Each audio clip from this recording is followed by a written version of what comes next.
Historical background, chapter 1. Okay, so first of all, we would like to welcome all of you to exam junction. যারা নতুন আছো তারা হয়তো আগের দিন ক্লাস করোনি, যাই হোক আগের দিন আমাদের একটা ক্লাস হয়েছে ইন্ট্রোডাক্টরি টাইপের। Okay, so let us start with today's topic. টপিকটা হলো এইরকম যে historical background of our political system, আমাদের যে ইন্ডিয়ান পলিটিক্যাল সিস্টেম রয়েছে, ইন্ডিয়ান পলিটি যেটাকে বলা হচ্ছে, সেটা আমার স্ক্রিন পুরো সাদা হয়ে আছে স্যার। তোমার স্ক্রিন সাদা হয়ে আছে, তাহলে তো একটু ওয়েট করো, কিংবা একবার কি বলবো, একটু ওয়েট করে দেখতে হবে, কারণ এখান থেকে সিগন্যাল ক্লিয়ার বা অন্যান্যদেরও ক্লিয়ার। আর যদি একেবারেই সমস্যা হয়, তুমি মিটিং থেকে, ক্লাস থেকে লিভ করে গিয়ে আরেকবার জয়েন হওয়ার চেষ্টা করতে পারো কিছুক্ষণ ওয়েট করে।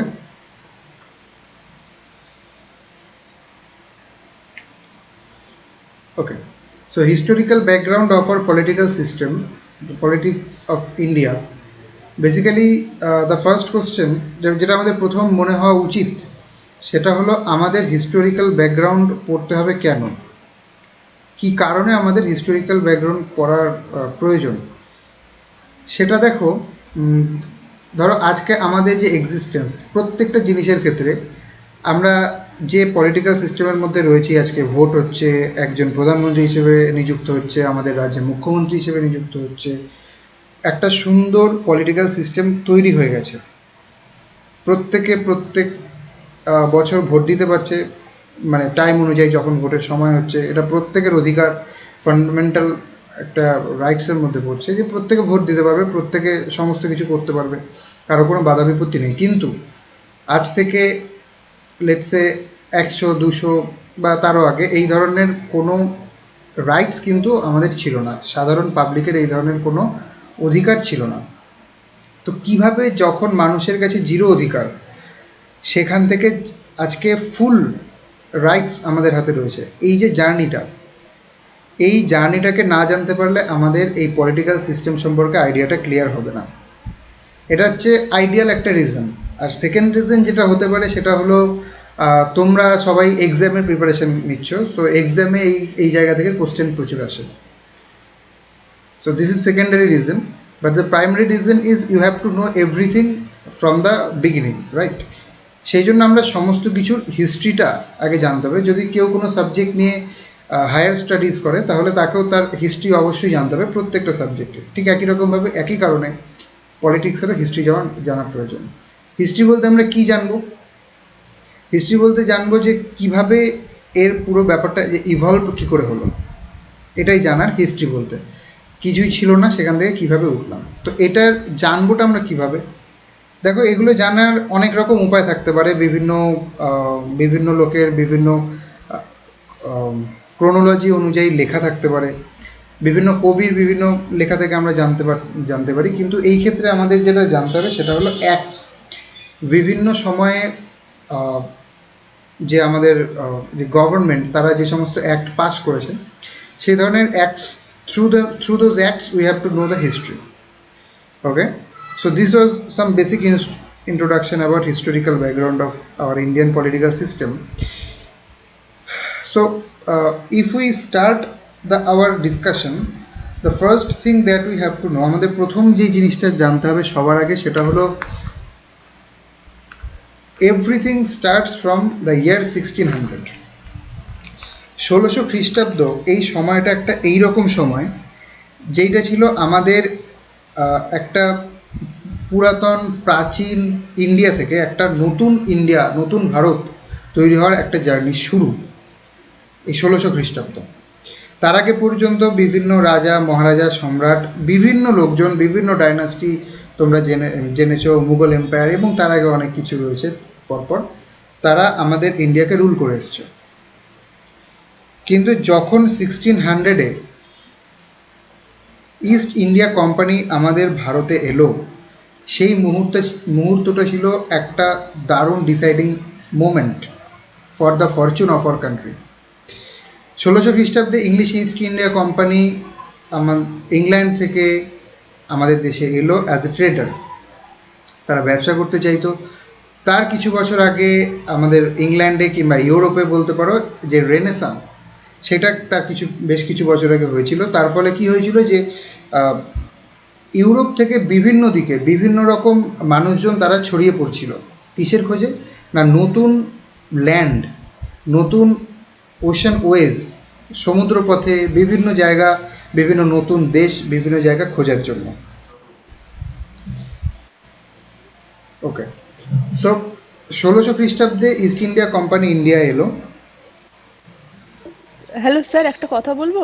হ্যাঁ, স্যার অনেকেই মনে হয় একটু ওয়েট করে রয়েছে, আপনি একটু কাইন্ডলি চেক করে নেবেন, কারণ আমরা 10 জন ছিলাম, এখন 5 জন হয়েছে।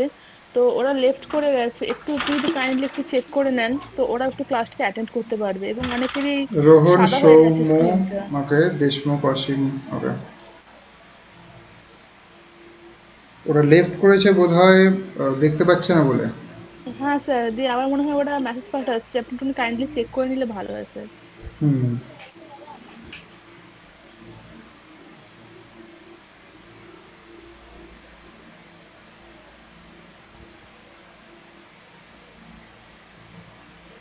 বাদ বাকি যারা এতক্ষণ ধরে রয়েছে, মানে যারা লেফট করনি, তাদের কি দেখতে কোনো প্রবলেম হচ্ছিল?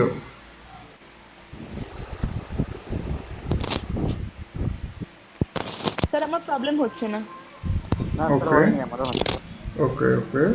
না, এটা শুধু এটা বোঝার জন্য যে প্রবলেমটা আমার এখান থেকে কিনা, তার মানে আমার এখান থেকে প্রবলেমটা নয়, কারণ এটা বিভিন্ন জায়গায় বিভিন্ন যাদের বাড়ি তাদের নেট কানেকশন সব জায়গায় সমান নয়, স্ট্রেংথ সমান নয়, সেই জন্য প্রবলেমটা অনেক সময় হয়ে থাকে।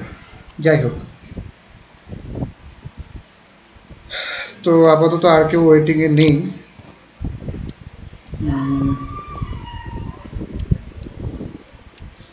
ওকে, সো আরেকবার আমি আরেকবার শুরু করছি ওখান থেকেই।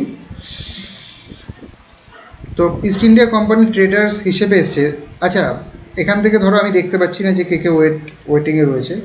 তোমরা যদি কেউ বুঝতে পারো, দেখতে পারো, আমাকে তখন জানাবে, তারপরে আমি ওদের অ্যাড করে নেব। ওকে, সো ইন্ডিয়ান যে সাবকন্টিনেন্ট, সেই সময়টা 1600-এর লেটসে তার কিছু বছর আগে পর্যন্ত প্রচণ্ড পরিমাণে রিচ ছিল, কারণ এইখানে যে সমস্ত ডাইনেস্টিগুলো ছিল তাদের প্রচুর পরিমাণে অর্থ, সম্পত্তি, সোনা, এবং এছাড়া আর যেটা সবচেয়ে ইম্পর্ট্যান্ট জিনিস ছিল সেই সময়কার ইন্ডিয়ায়, সেটা হলো ইন্ডিয়ার মশলা, স্পাইসেস। এই সমস্ত জিনিসের লোভে, এই সমস্ত জিনিসের দ্বারা অ্যাট্রাক্টেড হয়ে শুধুমাত্র ইংলিশ ইস্ট ইন্ডিয়া কোম্পানি নয়, এরকম আরও ডাচ বলো, ফ্রেঞ্চ বলো, এরকম অনেক কোম্পানি, অনেক ট্রেডার্স অ্যাকচুয়ালি এরা ইন্ডিয়ায় এসেছিল। যাই হোক, so east India company traders হিসেবে আমাদের ইন্ডিয়ায় আসে। এর একটাই প্রধান যেটা কারণ, সেটা হলো India was a very rich country at that very moment.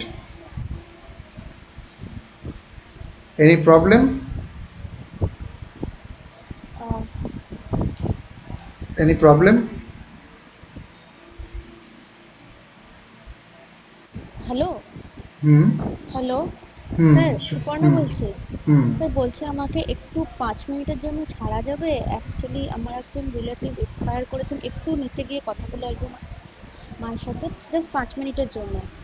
দূর সম্পর্কে যদিও, জাস্ট 5 মিনিট ওকে, একটুখানি লেট করছি, জাস্ট 5 মিনিট, আমি চলে আসবো এক্ষুনি। ওকে, ওকে, ওকে, ঠিক আছে। ওকে, সো লেটস কন্টিনিউ। দেখো, ইন্ডিয়া সেই সময় এতটা পরিমাণে রিচ ছিল, তার জন্য এরা বিভিন্ন কোম্পানিগুলো এসছে। তা বিভিন্ন কোম্পানি যদিও এসেছিল, কিন্তু ইস্ট ইন্ডিয়া কোম্পানি যেটা রয়েছে সেটা কিন্তু ইন্ডিয়া স্টে করে যায়। ইন্ডিয়ার মাটিতে শুধুমাত্র ওই একটা কোম্পানি থাকতে পেরেছিল। এর পেছনে যে কারণ, সেটা হলো এক্সক্লুসিভ রাইট এটা দেওয়া হয়েছিল the king of the England, অথবা the king of the Britain. সেই সময় যে কিং ছিলেন বা যে কুইন ছিলেন, তার দ্বারা একটা এক্সক্লুসিভ রাইট দেওয়া হয়েছে, যেটাকে চার্টারও বলা হয়। এইটার মাধ্যমে কি বলা? স্যার ওটা কুইন এলিজাবেথ ফার্স্ট। ওকে, সো কুইন এলিজাবেথ এনিওয়ে, আমি অত ডিটেলসে এই মুহূর্তে যাচ্ছি না। ওকে, সো এক্সক্লুসিভ রাইটস যে দেওয়া হয়েছে, সেটার কারণে একটা মনোপলি তৈরি হয়েছে। Monopoly means everyone of you know যে অন্য কোনো কোম্পানি সেখানে কাজ করতে পারছে না, কিন্তু ইস্ট ইন্ডিয়া কোম্পানির সম্পূর্ণ অধিকার আছে যে সে সেখানে এসে কাজ করবে। So this is basically the base of this Indian political history. Okay, so now প্রত্যেকে যে ইন্ডিয়ার ট্রেডিং করছে, প্রত্যেকে ইস্ট ইন্ডিয়া কোম্পানি একদম দারুণভাবে ট্রেডিং চলছে।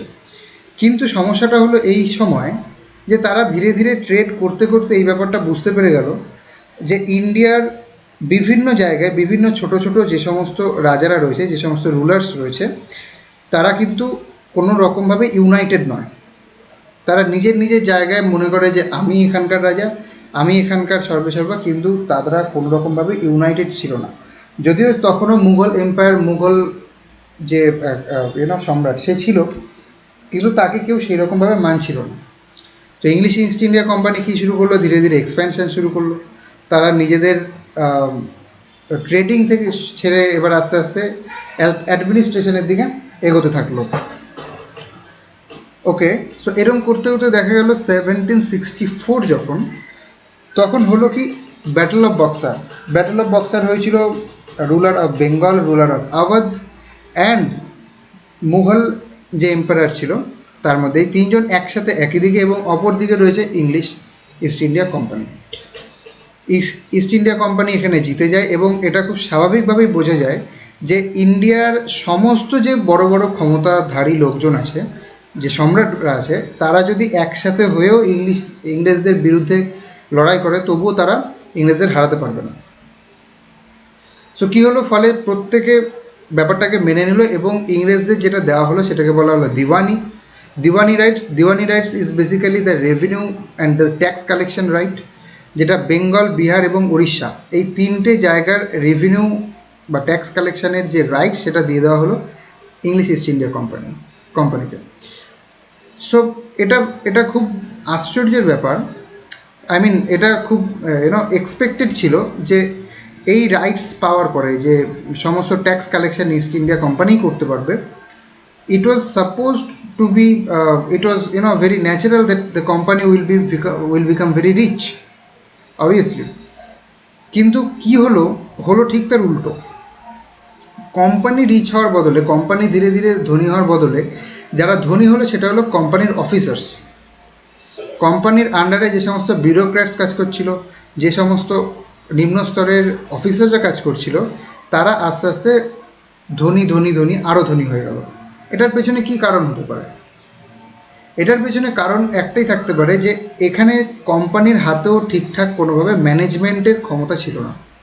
কোম্পানি এসেছে একটা ট্রেডার হিসেবে, তারা ট্রেডিং এজেন্সি, তারা ট্রেড করছে, কিন্তু অ্যাডমিনিস্ট্রেশনের যে কমপ্লিট মেকানিজম সেটা কোম্পানির হাতে ছিল না।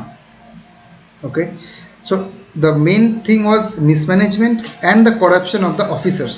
যে সমস্ত অফিসাররা ছিলেন তারা প্রচণ্ড পরিমাণে করাপ্টেড হয়ে যায়, তারা নিজেদের বিজনেস শুরু করে, নিজেরা ওখানে থেকে ইনকাম শুরু করে, এবং নিজেরা আস্তে আস্তে রিচ হতে থাকে। ফলে যে কোম্পানি তো বুঝতে পারছে না যে কী কারণে আমার এই অবস্থা হচ্ছে।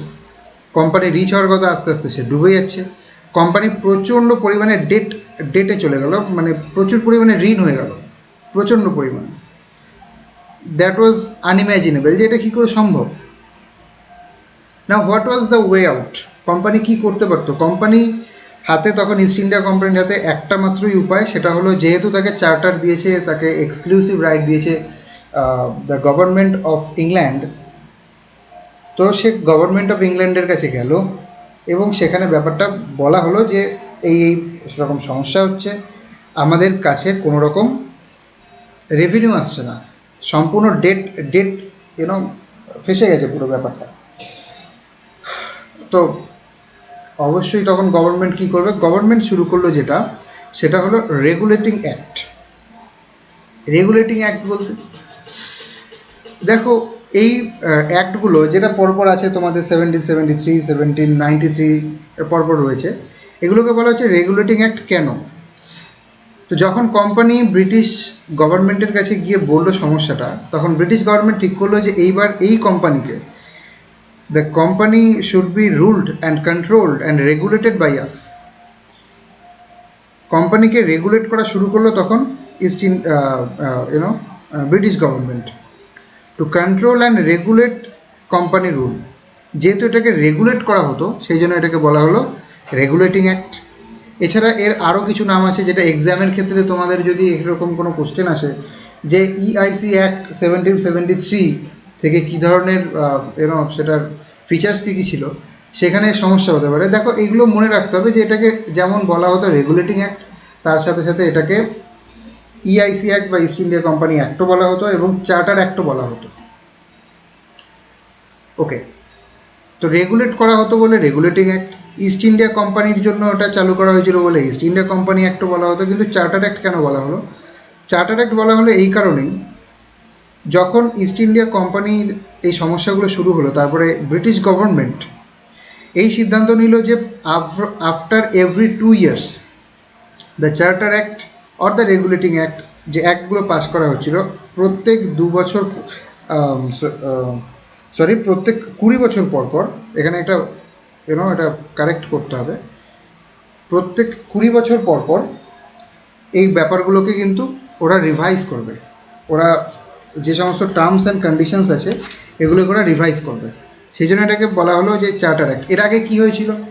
এর আগে পর্যন্ত যখন এক্সক্লুসিভ রাইট দেওয়া হয়েছিল তখন বলা হয়েছিল যে আনলিমিটেড টাইমের জন্য তুমি একমাত্র এখানে কাজ করতে পারবে। কিন্তু যখন দেখলো যে সে সেটা পারছে না, ইস্ট ইন্ডিয়া কোম্পানি ফেল হয়ে যাচ্ছে, তখন তারপরে যে রেগুলেটিং অ্যাক্ট আনা হলো, সেখানে বলা হলো যে না, আফটার এভরি 20 years এই অ্যাক্টগুলোকে রিভাইজ করা হবে, যে লাইসেন্স দেওয়া হয়েছে সেটাকে রিভাইজ করা হবে, এই জন্য এটাকে রেগুলেটিং অ্যাক্ট বলা হয়। ওকে, so now let's look at the regulating act of 1773. Basically this act of 1773 is the first step to control East India Company's rule. Okay, so East India Company এতদিন পর্যন্ত নিজেদের সুবিধা মতো নিজেদের স্ট্র্যাটেজি অনুযায়ী আমাদের ইন্ডিয়াকে রুল করছিল। তারা অ্যাডমিনিস্ট্রেটিভ পজিশনে ছিল, তারা কমার্শিয়াল পজিশনেও ছিল, সমস্ত কিছু তারাই করছিল। কিন্তু 1773 এটা ছিল ব্রিটিশ গভর্নমেন্টের পক্ষ থেকে first step to control EIC's role in India. It was the foundation of central administration. দেখো এতদিন পর্যন্ত সেন্ট্রাল অ্যাডমিনিস্ট্রেশন অ্যাজ সাচ কিছু ছিল না, কিন্তু এবার থেকে শুরু হলো সেন্ট্রাল অ্যাডমিনিস্ট্রেশন। আর এইটার সাথে সাথে তোমরা যদি পড়ো 1773 বইয়ে একদম পরপর যে পয়েন্টসগুলো আছে খুব সুন্দরভাবে দেওয়া আছে, সেন্ট্রালাইজেশন শুরু হলো। সেন্ট্রালাইজেশন বলতে ওকে, নাও জাস্ট ইম্যাজিন যখন ইস্ট ইন্ডিয়া কোম্পানি পাওয়ারে ছিল এতদিন পর্যন্ত, তখন 3টে পাওয়ার পয়েন্ট ছিল, 3টে ট্রায়াঙ্গেল বলতে পারো। একটা দ্য মেন যে 3টে পয়েন্ট ছিল সেটা হলো একটা ক্যালকাটা, ইট মিনস বেঙ্গল, একটা ছিল বোম্বে, একটা ছিল মাদ্রাস। 3টে পাওয়ার পয়েন্ট ছিল এবং প্রত্যেককে যে গভর্নর যে ছিল, governor of Bombay, governor of Madras and the governor of Bengal, প্রত্যেকের সমান পরিমাণ অধিকার ছিল, সমান পরিমাণ জুরিসডিকশন ছিল, তাদের প্রত্যেকের কাজ করার ক্ষমতা, রাইটস সমান ছিল।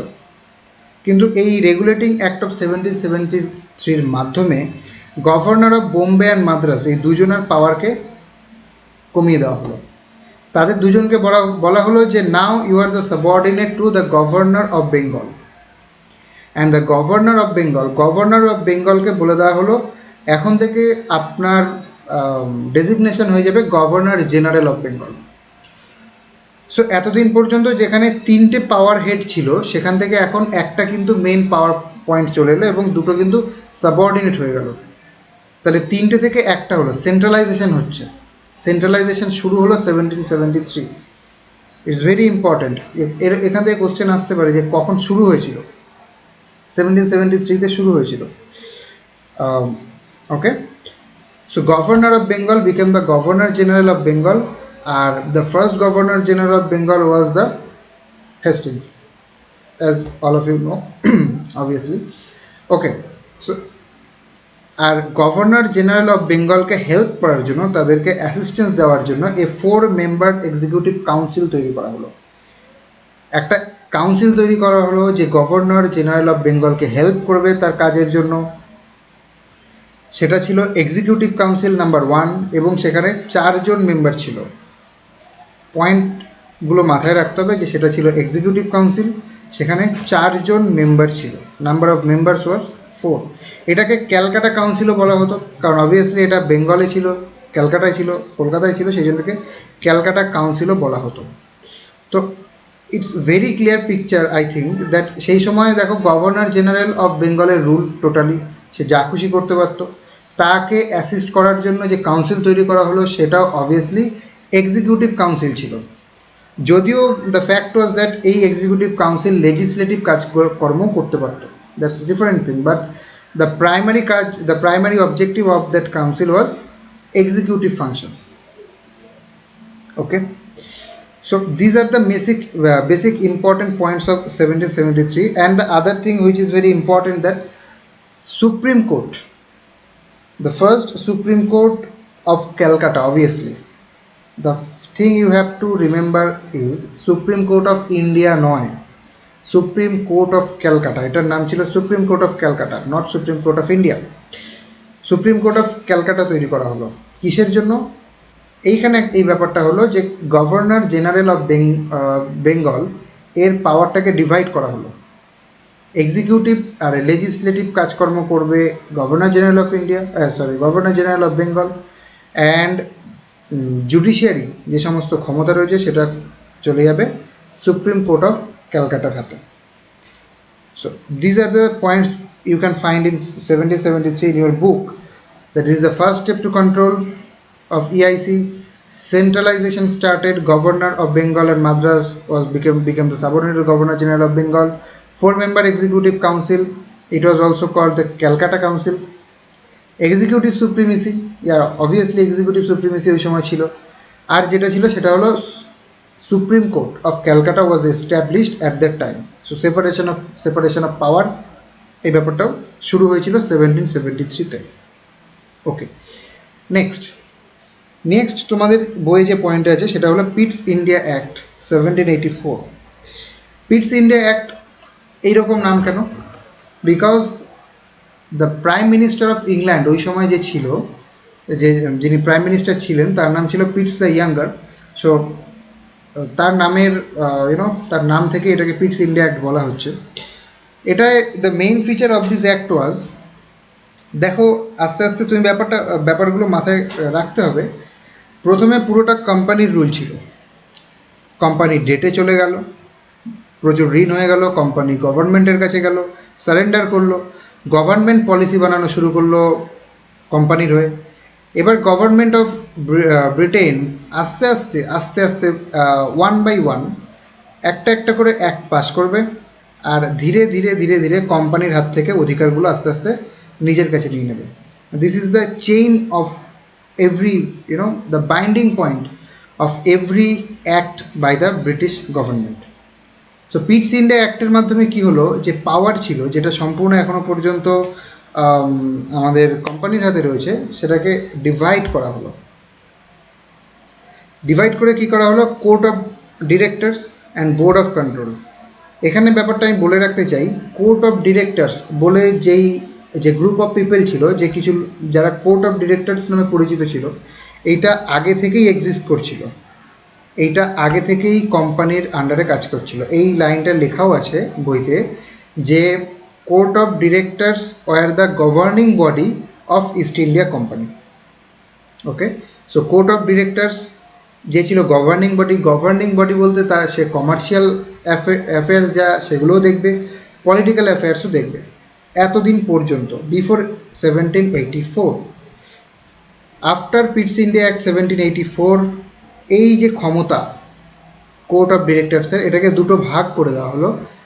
একটা নতুন বডি তৈরি করা হলো দ্য গভর্নমেন্ট অফ ব্রিটিশ গভর্নমেন্টের দ্বারা, সেটা হলো board of control. Board of কন্ট্রোলকে বলা হলো যে আজকে থেকে তোমরা পলিটিক্যাল অ্যাফেয়ার্সগুলোকে নিয়ে ডিল করবে, আর কোর্ট অফ ডিরেক্টরসকে বলা হলো তোমরা যে সমস্ত বিজনেস কমার্শিয়াল অ্যাফেয়ার্স এইগুলোকে নিয়ে ডিল করবে।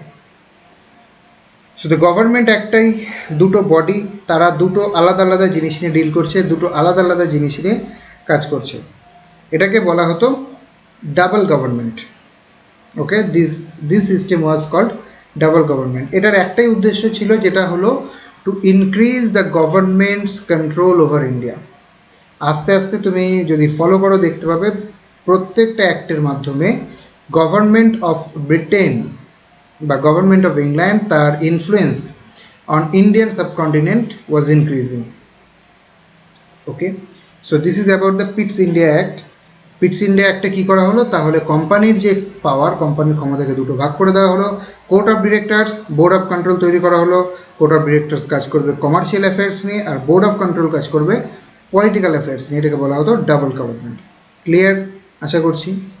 নেক্সট দেখো, এরপরে যেটা আসছে, এখানে একটা বলে রাখি, যেহেতু এটা বলা হয়েছিল যে 1773 পর থেকে প্রত্যেক বছর আফটার এভরি 20 ইয়ার্স এই ব্যাপারটাকে, এই অ্যাক্টটাকে রিভাইজ করা হবে, যে এই অ্যাক্টটাই সারা জীবন চলবে এইরকম নয়।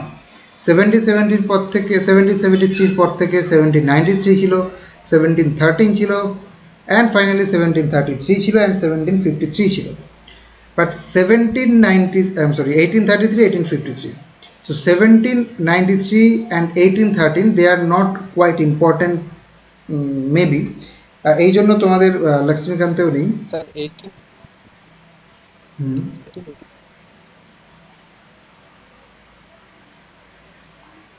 Sorry,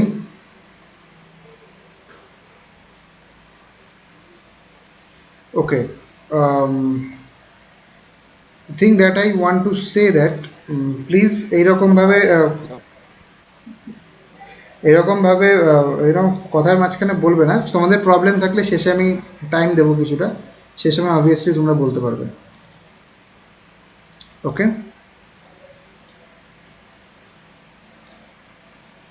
okay.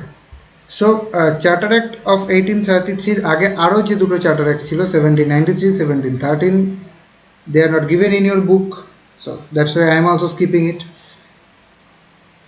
Okay, Charter Act 1783, again centralization. What happened, the Governor General of Bengal, Governor General of Bengal এর যে ডেজিগনেশন সেটাকে নাও চেঞ্জ করে দেওয়া হলো গভর্নর জেনারেল অফ ইন্ডিয়া। ওকে, আর যেটা করা হলো, মাদ্রাজ এবং বোম্বে যে পাওয়ারগুলো কিছুটা হলেও ছিল সেটাকে সম্পূর্ণরূপে একদম অ্যাবলিশ করে দেওয়া হলো। Power of Bombay and Madras completely abolished. Okay, so governor general of Bengal became the governor general of India.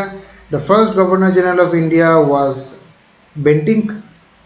Okay, so this is the completion of the centralisation which started in 1773, যেটা 1773 থেকে সেন্ট্রালাইজেশন শুরু হয়েছে, সেটা 1833-তে এসে কমপ্লিট হলো। গভর্নর জেনারেল অফ ইন্ডিয়া তৈরি হয়ে গেল।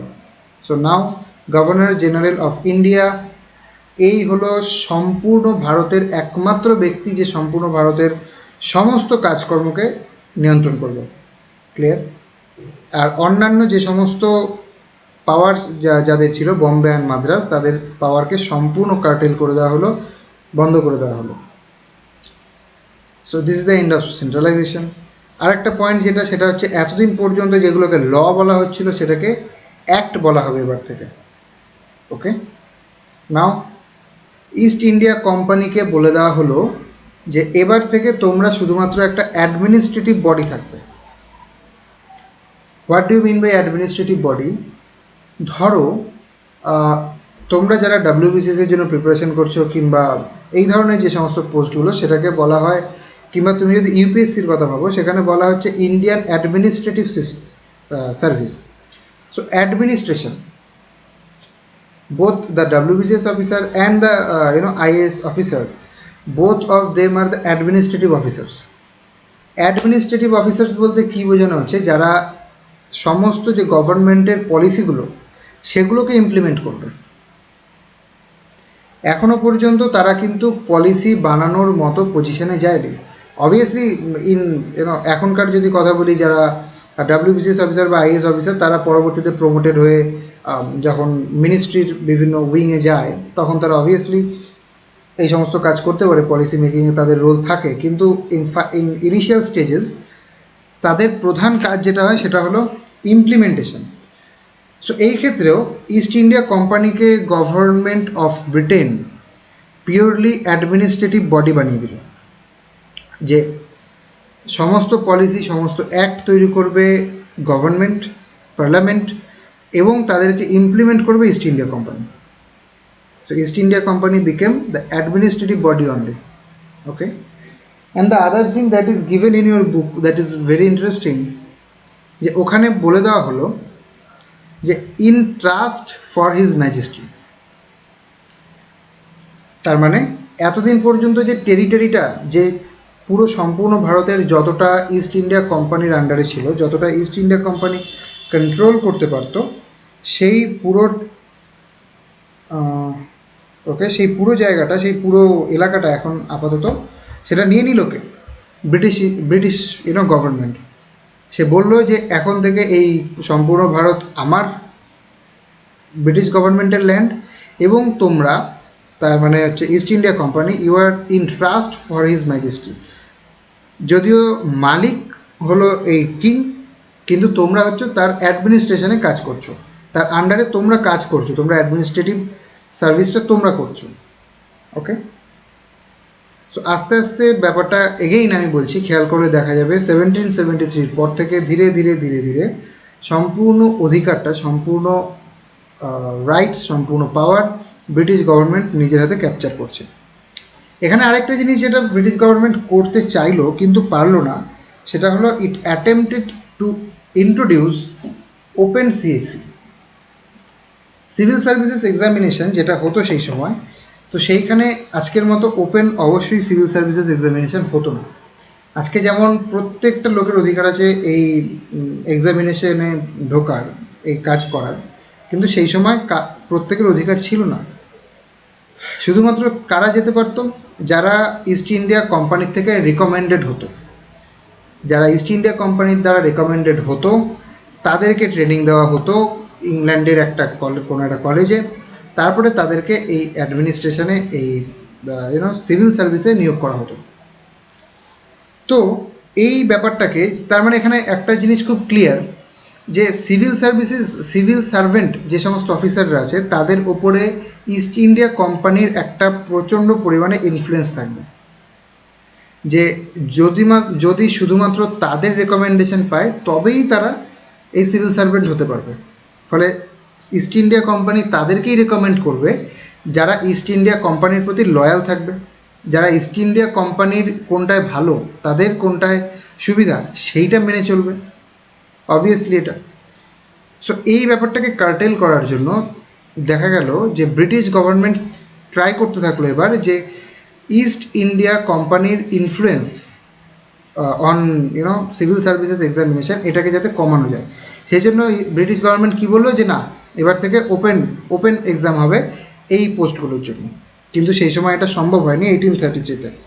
আমরা পরে দেখব এর পরেরটা সম্ভব হয় কিনা। So this is basically the point for 1833. Governor General of Bengal became the Governor General of India. Power of Bombay and Madras completely abolished. End of centralization. Obviously under centralization হয়ে গেছে, পুরোপুরি সেন্ট্রালাইজড। এখন কোনো provincial power নেই। একমাত্র governor general of India is the sole powerful person in India. Okay, লসগুলোকে acts বলা হতে থাকলো। ইস্ট ইন্ডিয়া কোম্পানিকে সম্পূর্ণরূপে অ্যাডমিনিস্ট্রেটিভ বডি তৈরি করে দেওয়া হলো, আর সম্পূর্ণ যে টেরিটরি ছিল কোম্পানির হাতে সেটা ব্রিটিশ গভর্নমেন্ট নিজের আন্ডারে নিয়ে নিল। ওকে, আর অ্যাটেম্প্ট করা হয়েছিল সিএসসিকে ওপেন করার জন্য, কিন্তু সেটা সম্ভব হয়নি।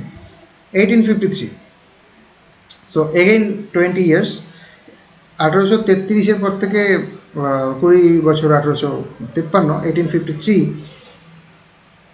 ওকে, এই সময় যেটা সবচাইতে বড় কাজ করা হলো সেটা হলো separation of governor general of India's power. Governor general of India এখনো পর্যন্ত সমস্ত কাজ নিজেই করতো, তার কোনো আলাদা ডিফারেন্ট কোনো পার্ট ছিল না। এখন দুটো ভাগ করে দেওয়া হলো, একটা কাউন্সিল তৈরি, দুটো আলাদা আলাদা গ্রুপ থাকলো, একটা এক্সিকিউটিভ কাউন্সিল, একটা legislative council.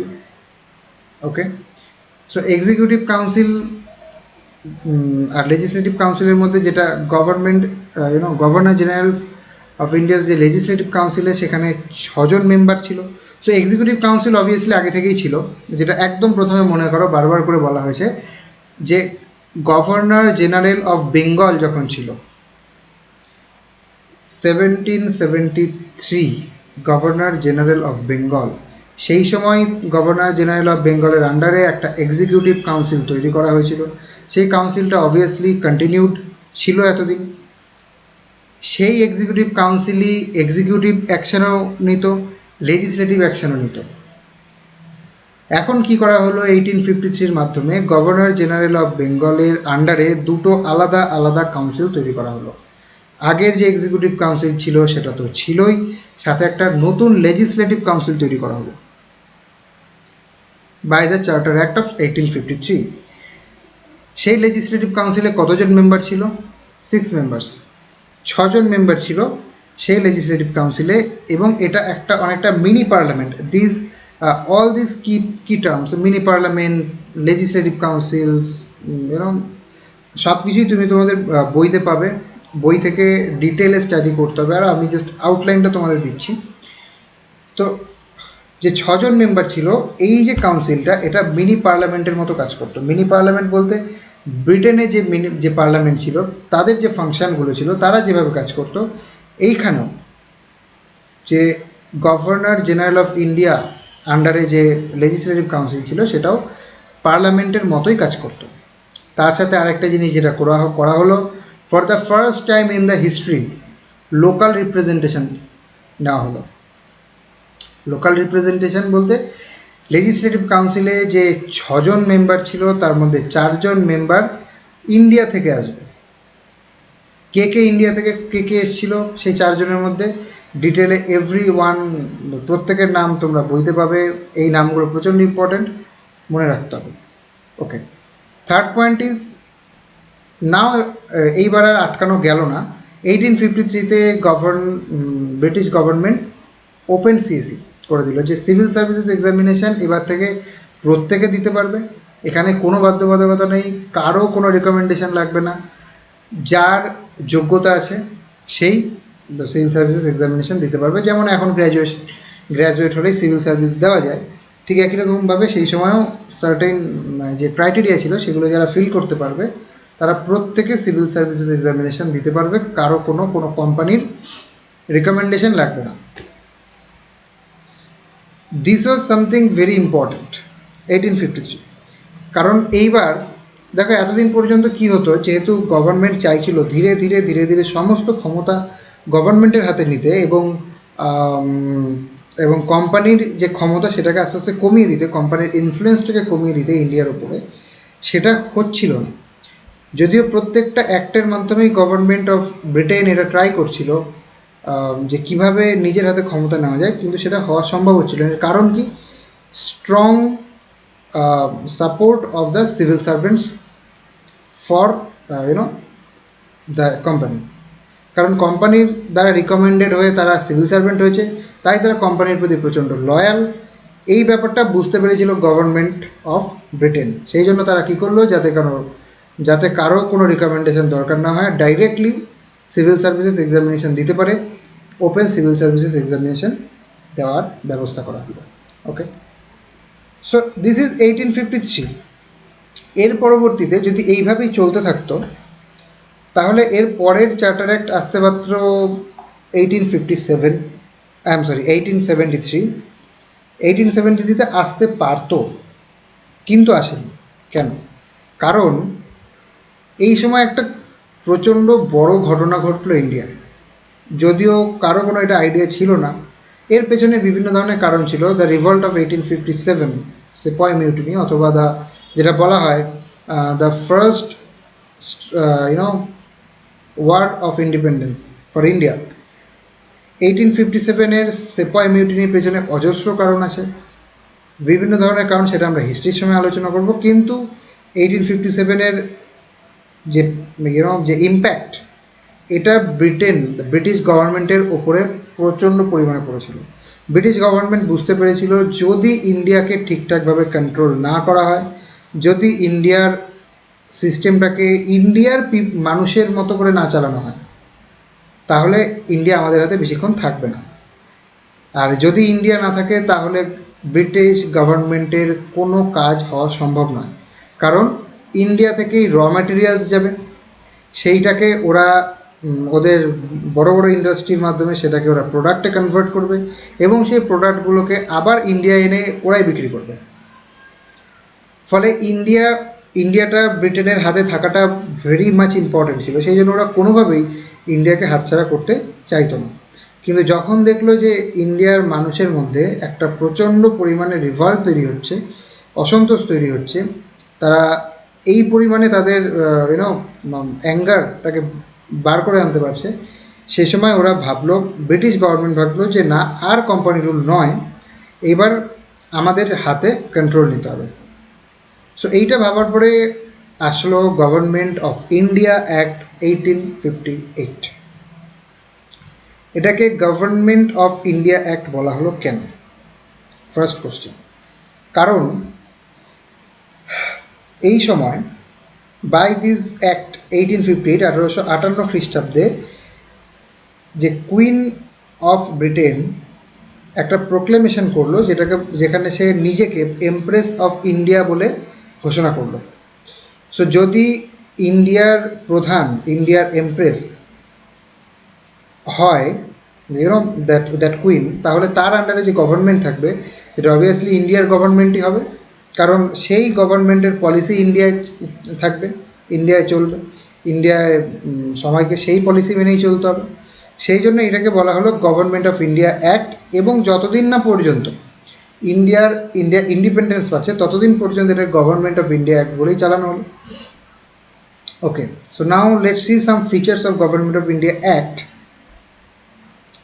The first and the most important thing that's something you have to remember, যে কোম্পানি রুল বন্ধ করে দেওয়া হলো। যে ইস্ট ইন্ডিয়া কোম্পানি এতদিন পর্যন্ত ফ্রম 1600 টু 1857 এতদিন পর্যন্ত রুল করেছিল যে ইস্ট ইন্ডিয়া কোম্পানি, সেই ইস্ট ইন্ডিয়া কোম্পানিকে টোটালি অ্যাবলিশ করে দেওয়া হলো। ইস্ট ইন্ডিয়া কোম্পানির হাত থেকে সম্পূর্ণ ক্ষমতা এখন গভর্নমেন্টের হাতে চলে এসছে, government of Britain. Okay, so company rule ended, COD and BOC ended. COD and BOC বলতে যেটাকে বলা হতো board of control and court of director, এই যে দুটো এজেন্সি ছিল বা এই যে দুটো গ্রুপ ছিল, সেই ব্যাপারটাকেও বন্ধ করে দেওয়া হলো। কারণ সেইটা কখন দরকার ছিল, কখন court of director, board of control দরকার ছিল? যখন কোম্পানি রুল ছিল, কারণ কোম্পানির হাতে গভর্নমেন্ট সম্পূর্ণ ক্ষমতা ছেড়ে দিতে চাইতো না, তাই কোম্পানির কোর্ট অফ ডিরেক্টরের সাথে গভর্নমেন্টের একটা পার্ট, বোর্ড অফ কন্ট্রোল, নিযুক্ত করার প্রয়োজন হয়েছিল। কিন্তু যখন কোম্পানি রুলই থাকলো না, তখন এই দুটো আলাদা আলাদা ডুয়াল গভর্নমেন্ট রেখে প্রয়োজন নেই, সেই জন্য court of director, board of control এদেরকেও অ্যাবলিশ করে দেওয়া হলো। যেটা শুরু হলো সেটা হলো ক্রাউন রুল, অর্থাৎ এতদিন ছিল কোম্পানি রুল, এখন শুরু হলো ক্রাউন রুল। ওকে, আর যেটা হলো শুধুমাত্র এটা একটা নাম চেঞ্জ হলো, সেটা হলো গভর্নর জেনারেল অফ ইন্ডিয়া, যেই পোস্টটা এতদিন ছিল সেটাকে করে দেওয়া হলো ভাইসরয়। ভাইসরয় বলা হলো ওই পোস্টটাকে, ডেজিগনেশন চেঞ্জ হয়ে গেল, ভাইসরয় হয়ে গেল। Okay, the first viceroy of India was lord Canning, you have to remember obviously. Okay, so viceroy was the direct representative of crown, British ক্রাউনের ডাইরেক্ট রিপ্রেজেন্টেটিভ ছিল viceroy ইন্ডিয়ায়। ইন্ডিয়ার সমস্ত যা কিছু করতে হতো, সমস্ত political, economical, social, legislative, executive, সমস্ত কিছু কন্ট্রোল এখন ভাইসরয়ের হাতে। Viceroy was the most powerful person at that time. কিন্তু বলা হলো যে এইবার গুড গভর্নমেন্ট করা হবে। The government of India act 1858 বলা হলো যে এইবার যে গভর্নেন্স চালু হবে সেটা গুড গভর্নেন্স হবে। তো গুড গভর্নেন্স কেন বলা হলো? This is a very important thing. So good governance বলতে সেটাকেই বোঝায় যেটা রেসপন্সিবল গভর্নমেন্ট এবং answerable government. What do you mean by responsible government and answerable government? Okay, যদি এখনকার গভর্নেন্স দেখো, এখনকার পলিটিক্যাল সিস্টেম দেখো, তাহলে আমরা যাদেরকে নিয়োগ করছি, আমরা যাদেরকে ভোট দিয়ে ইলেক্ট করছি, তারা গিয়ে পার্লামেন্টে বসছে, দে আর দ্য এমপিস। তাদের মধ্যে কিছু লোককে নিয়ে তৈরি হচ্ছে minister, the group of minister অর্থাৎ কাউন্সিল অফ মিনিস্টার। এই কাউন্সিল অফ মিনিস্টার এরা হলো এক্সিকিউটিভ। এই কাউন্সিল অফ মিনিস্টার যে সমস্ত সিদ্ধান্ত নেবে, তারা যে সমস্ত পলিসি তৈরি করবে, এই সমস্ত কিছুর ক্ষেত্রেই এই কাউন্সিল অফ মিনিস্টার আনসারেবল থাকবে আদার যে সমস্ত এমপি আছে, আদার যে সমস্ত মেম্বার অফ পার্লামেন্টস আছে তাদের কাছে, কারণ তারাই হলো দেশের সাধারণ মানুষের রিপ্রেজেন্টেটিভ। তাই দেশের সাধারণ মানুষের কাছে কোনো জবাব দেওয়া আর দেশের সাধারণ মানুষের রিপ্রেজেন্টেটিভ যারা এমপি তাদের কাছে জবাব দেওয়া একই কথা।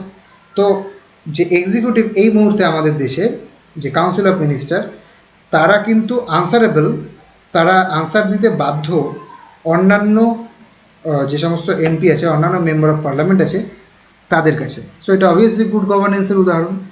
কিন্তু 1858 খ্রিস্টাব্দের আগে পর্যন্ত ইন্ডিয়ায় এই সিস্টেম চালু ছিল না। কোনো এক্সিকিউটিভ, কোনো লেজিসলেটিভ পার্সনের কাছে কোনো রকমভাবে আনসারেবল ছিল না, তারা কোনো রকমভাবে রেসপন্সিবল ছিল না, তারা সম্পূর্ণভাবে কাজ করতো নিজেদের ইচ্ছার উপর। তাদের যা ইচ্ছা হবে, এক্সিকিউটিভ বডির যা ইচ্ছা হবে, অবভিয়াসলি সেটাই করা হবে। কিন্তু এখন যেটা করা হলো by the government of India act 1858, good governance চালু করা হলো। কীভাবে চালু করা হলো? যত অফিসার্স আছে ইন্ডিয়ায় সেই সময়, যত অফিসার ইন্ডিয়ায় ছিল, তারা প্রত্যেকে আনসারেবল হবে to the viceroy. Okay, viceroy তাদের কাছ থেকে সমস্ত কিছু ইনফরমেশন, সমস্ত কিছু যে কোনো ব্যাপারে সমস্ত তথ্য তারা ভাইসরয় নিতে পারবে। এবং viceroy was answerable to the secretary of state for India. Okay, so secretary of state for India, এটা একটা নতুন অফিস তৈরি করা হলো, যে অফিসটা ছিল ইংল্যান্ডে। ইংল্যান্ডের এই অফিসটা হলো secretary of state for India, যার কাছে ভাইসরয় সম্পূর্ণরূপে আনসারেবল ছিল। এবং এই secretary of state for India এ ছিল ব্রিটিশ ক্যাবিনেটের একজন member. Okay, secretary of state for India, এই যে অফিসার যে ইংল্যান্ডে ছিল, সে ছিল ব্রিটিশ ক্যাবিনেটের একজন মেম্বার। যেহেতু সে ক্যাবিনেটের মেম্বার, সেহেতু সে ছিল ব্রিটিশ পার্লামেন্টের কাছে আনসারেবল। যে ইন্ডিয়ায় যা কিছু হচ্ছে, যে সমস্ত সিদ্ধান্ত নেওয়া হচ্ছে, ভাইসরয় যে সমস্ত কাজকর্ম করছে, secretary of state for India যে সমস্ত কাজকর্ম করছে, তার সম্পূর্ণ কেন করছে, কিভাবে করছে, তার প্রয়োজনীয়তাটা কী, অর্থাৎ আনসারেবিলিটি, রেসপন্সিবিলিটি তৈরি হলো কোথায়? পার্লামেন্টের কাছে। ওকে, সো অল দ্য অফিসার্স, সমস্ত যে অফিসার ছিল তারা ভাইসরয়ের কাছে answerable. Viceroy secretary of state for India এই অফিসের কাছে আনসারেবল, এবং secretary of state for India পার্লামেন্টের কাছে আনসারেবল। এবং parliament is the ultimate authority, কারণ পার্লামেন্টেরিয়ান যারা আছে, যারা পার্লামেন্টের মেম্বার, তারাই তো elected representative of the common people. So তার মানে কি, গভর্নমেন্ট আস্তে আস্তে কমন পিপলের কাছে, সাধারণ মানুষের কাছে আনসারেবল হচ্ছে। Okay, so this is the starting of good governance by the government of India act 1858। Very important act, প্রচুর কোশ্চেন আসতে পারে, অনেক কিছু, আরও বহু কিছু রয়েছে। মেইন পয়েন্টসগুলো এইটাই, যে কোম্পানি রুল এন্ডেড, যে ডুয়াল গভর্নমেন্ট ছিল COD/BOC এন্ডেড, ক্রাউন রুল শুরু হলো, governor general of India viceroy হয়ে গেল, the first viceroy was Canning, good governance শুরু হলো, আনসারেবল গভর্নেন্স শুরু হলো, এবং রেসপন্সিবল গভর্নেন্স শুরু হলো। Viceroy was answerable to the secretary of state for India, secretary of state for India was answerable to the parliament. Okay, এবং যেটা proclamation করলো সেটা হলো যে কুইন এমপ্রেস অফ ইন্ডিয়া, নিজেকে এমপ্রেস অফ ইন্ডিয়া বলে সে প্রোক্লেম করলো কবে? নভেম্বর 1858। ক্লিয়ার আশা করছি এই পর্যন্ত। ওকে, লেটস মুভ ফরওয়ার্ড। এইবার কি হলো, ভাইসরয়, ভাইসরয়ের কাউন্সিল এবং ব্রিটিশ ক্যাবিনেট বা ব্রিটিশ যে যারা মিনিস্টার ছিল, যারা রেসপন্সিবল ছিল for the development of India অথবা ইন্ডিয়ার যে সমস্ত কাজকর্ম হচ্ছে তার জন্য যারা রেসপন্সিবল ছিল, তাদের কোনো না কোনোভাবে এটা মনে হলো যে যদি ইন্ডিয়ায় তাদের রাজত্বকে চালিয়ে যেতে হয়, যদি তারা ইন্ডিয়ায় তাদের কন্ট্রোল বজায় রাখতে চায়, তাহলে তার একমাত্র উপায় হলো ইন্ডিয়ার লোকাল পিপলের রিপ্রেজেন্টেশন বাড়াতে হবে to the council of viceroy. Okay, সেই জন্য কি করা হলো, local representative, local cooperation power জন্য ভাইসরয়ের যে সমস্ত যে লেজিসলেটিভ কাউন্সিল আছে, অবভিয়াসলি এক্সিকিউটিভে তখনও ঢুকতে পারেন, লেজিসলেটিভ কাউন্সিলে, ভাইসরয়ের লেজিসলেটিভ কাউন্সিলে ধীরে ধীরে ধীরে ধীরে লোকাল রিপ্রেজেন্টেশন শুরু হলো। ওকে, নাম্বার 1। নাম্বার 2, এই ব্যাপারটা বুঝতে পেরে গিয়েছিল সেই সময় ব্রিটিশ গভর্নমেন্ট যে এই যে ভাস্ট কান্ট্রি ইন্ডিয়া, এই সম্পূর্ণ ভারতবর্ষকে যদি তাদের কন্ট্রোল করতে হয় তাহলে অনলি ওয়ান পাওয়ার হেড থাকলে হবে না। একা কোনো রকমভাবেই সম্পূর্ণ ভারতকে কন্ট্রোল করা সম্ভব নয়। যদি ভারতকে কন্ট্রোল করতে হয়, সম্পূর্ণ ইন্ডিয়াকে কন্ট্রোল করতে হয়, তাহলে তার জন্য ডিসেন্ট্রালাইজেশন প্রয়োজন।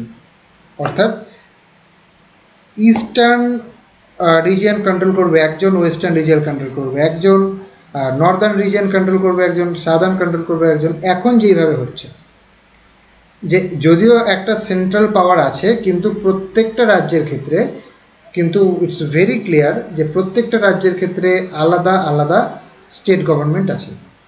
কারণ একমাত্র সেন্ট্রাল গভর্নমেন্টের ক্ষেত্রে সম্পূর্ণ ভারতকে, যেটা এত ভাস্ট, এটাকে কন্ট্রোল করা এবং ওই রকমভাবে গুড গভর্নেন্সটা কন্টিনিউ করা ইটস নেক্সট টু ইম্পসিবল। সেই জন্য ডিসেন্ট্রালাইজেশন অফ পাওয়ার শুরু করা হলো। বোম্বে এবং মাদ্রাজ, এখানে কিন্তু পাওয়ার আবার ধীরে ধীরে ফিরিয়ে দেওয়া শুরু হলো। যেটা নেওয়া শুরু হয়েছিল, সেন্ট্রালাইজেশন শুরু হয়েছিল 1773-তে, যেটা আলটিমেট পজিশনে পৌঁছে গেছিল 1833-তে। সেই পাওয়ার, সেই সেন্ট্রালাইজড পাওয়ার আবার ডিসেন্ট্রালাইজেশন শুরু হলো Indian council act of 1868। Is it clear? আরেকটা জিনিস যেটা করা হলো সেটা হলো প্রভিন্সিয়াল লেজিসলেটিভ কাউন্সিল তৈরি করা হলো। একই কারণে যে ডিসেন্ট্রালাইজেশন অফ পাওয়ার দরকার, প্রভিন্সিয়াল লেজিসলেটিভ কাউন্সিল তৈরি করা হলো বিভিন্ন জায়গায়, Bengal, Punjab, north western provinces, মানে এখন যেটা ধরো তোমার পাকিস্তান বা এই যে এলাকাটা নর্থ ওয়েস্টার্ন প্রভিন্সেস, এই সমস্ত জায়গায় জন্য তৈরি করা হলো 3টে প্রভিন্সিয়াল লেজিসলেটিভ কাউন্সিল, যেই জায়গায় লোকাল কোঅপারেশন পাওয়ার জন্য এই ব্যাপারটা করা হলো। Other thing is portfolio system. Portfolio system means এতদিন পর্যন্ত ব্যাপারটা এইরকম ছিল যে ভাইসরয় অফ ইন্ডিয়া, তার সিদ্ধান্তই চূড়ান্ত। সে যা বলবে যে কোনো ফিল্ডে, সেটা এডুকেশন হোক, বিজনেস হোক, কিংবা অন্যান্য যে কোনো হোক, মাইনিং হোক, অন্যান্য যে কোনো ধরনের ক্ষেত্রে, সমস্ত ক্ষেত্রেই viceroy of India's decision was the final. কিন্তু ইন্ডিয়ান কাউন্সিল অ্যাক্ট অফ 1861 বলল যে না, এটা হবে না, পোর্টফোলিও সিস্টেম করতে হবে। অর্থাৎ এখন যেই রকম যে ধরো আমাদের যে প্রাইম মিনিস্টার আছে, obviously prime minister is the head of the council of minister, কিন্তু অন্যান্য যে মিনিস্টার আছে তারা কিন্তু তাদের রেসপেক্টিভ এরিয়ায়, তাদের নিজের ডিপার্টমেন্টে তারাই হেড। অর্থাৎ এডুকেশন মিনিস্টারের সিদ্ধান্তই চূড়ান্ত এডুকেশনের ডিপার্টমেন্টে।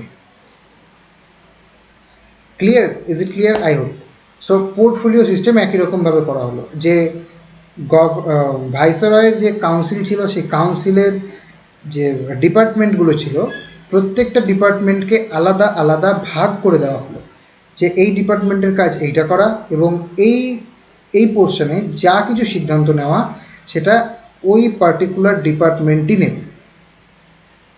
প্রত্যেকটা আলাদা আলাদা কাজের জন্য ডিপার্টমেন্টাল ডিভিশন হলো ভাইসরয়েস কাউন্সিলর, যে কাউন্সিল ছিল লেজিসলেটিভ কাউন্সিল বা এক্সিকিউটিভ কাউন্সিল, সেখানে পোর্টফোলিও সিস্টেম অ্যাপ্লাই করা হলো। Other thing is ordinance, the power to issue ordinance এখনও আছে। প্রেসিডেন্ট আমাদের অর্ডিন্যান্স পাস করতে পারে, গভর্নর অর্ডিন্যান্স পাস করতে পারে। What is ordinance pass? Ordinance means যখন অন্যান্য কোনো কিছু, যখন ইউনো দ্য লেজিসলেটিভ কাউন্সিল যখন পাওয়ারে নেই, যখন সেটা অ্যাকশানে নেই, ফর এনি রিজন, কোনো কারণবশত যদি লেজিসলেটিভ কাউন্সিল কিংবা লেজিসলেটিভ কাউন্সিল ফাংশন না করতে পারে, কোনো ইমার্জেন্সি সিচুয়েশান তৈরি হলো, কিন্তু তখন একটা সিদ্ধান্ত নিতেই হবে, সেই ক্ষেত্রে অর্ডিন্যান্স পাস করার ক্ষমতা দেওয়া হলো ভাইসরয়কে।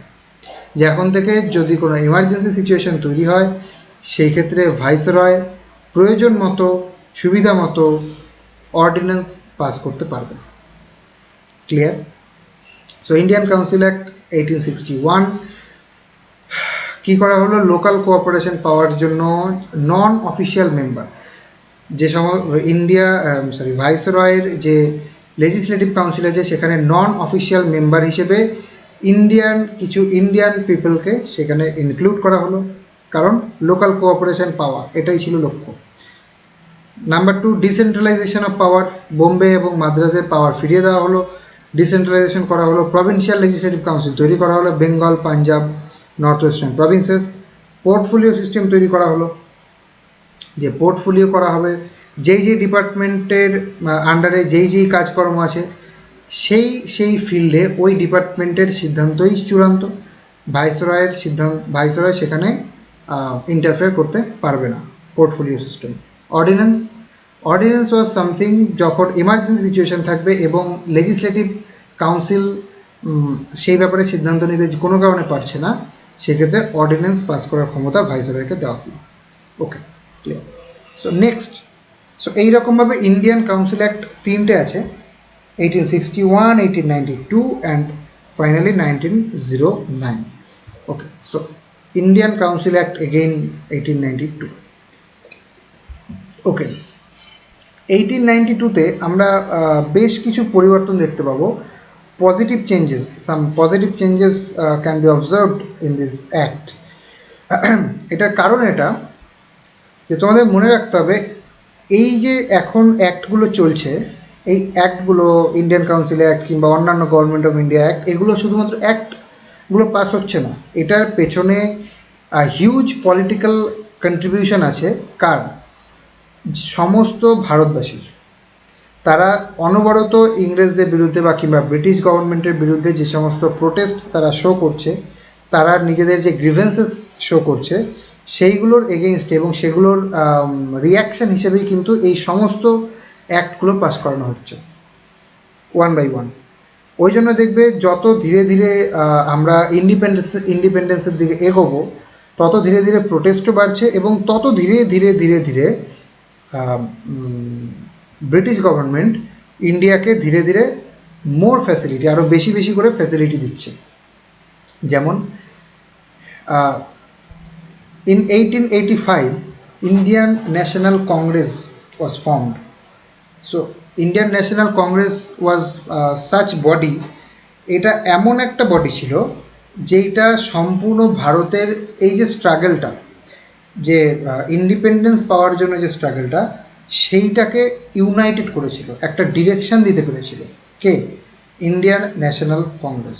কারণ এর আগে পর্যন্ত সমস্ত কিছু ফ্র্যাগমেন্টেড ছিল। মহারাষ্ট্রে কেউ কিছু করছে, দিল্লিতে কেউ কিছু বলছে, পাঞ্জাবে কেউ কিছু বলছে, কলকাতায় কেউ কিছু বলছে, কিন্তু কোনোরকমভাবেই তারা ইউনাইটেড ছিল না। After the formation of Indian National Congress in 1885 একটা ডিরেকশন পেল। ব্রিটিশ গভর্নমেন্ট বুঝতে পারলো যে এইবার কিন্তু এদেরকে কন্ট্রোল করা কঠিন, ফলে এদের দাবিগুলো কিছুটা মানতে হবে। সেই জন্য কি হলো দেখব আমরা। Indian council act of 1898, stronger legislative council. So legislative council viceroy হোক কিংবা প্রভিন্সিয়াল যে লেজিসলেটিভ কাউন্সিল আছে সেইখানেই হোক, in both this places legislative কাউন্সিলে ইন্ডিয়ান মেম্বারের সংখ্যাও বাড়ানো হলো, প্লাস লেজিসলেটিভ কাউন্সিলের যে সমস্ত মেম্বার আছে তাদের পাওয়ারও বাড়ানো হলো। কিসের পাওয়ার? যে তারা এক্সিকিউটিভকে কোশ্চেন করতে পারবে। এতদিন পর্যন্ত এটা ছিল না।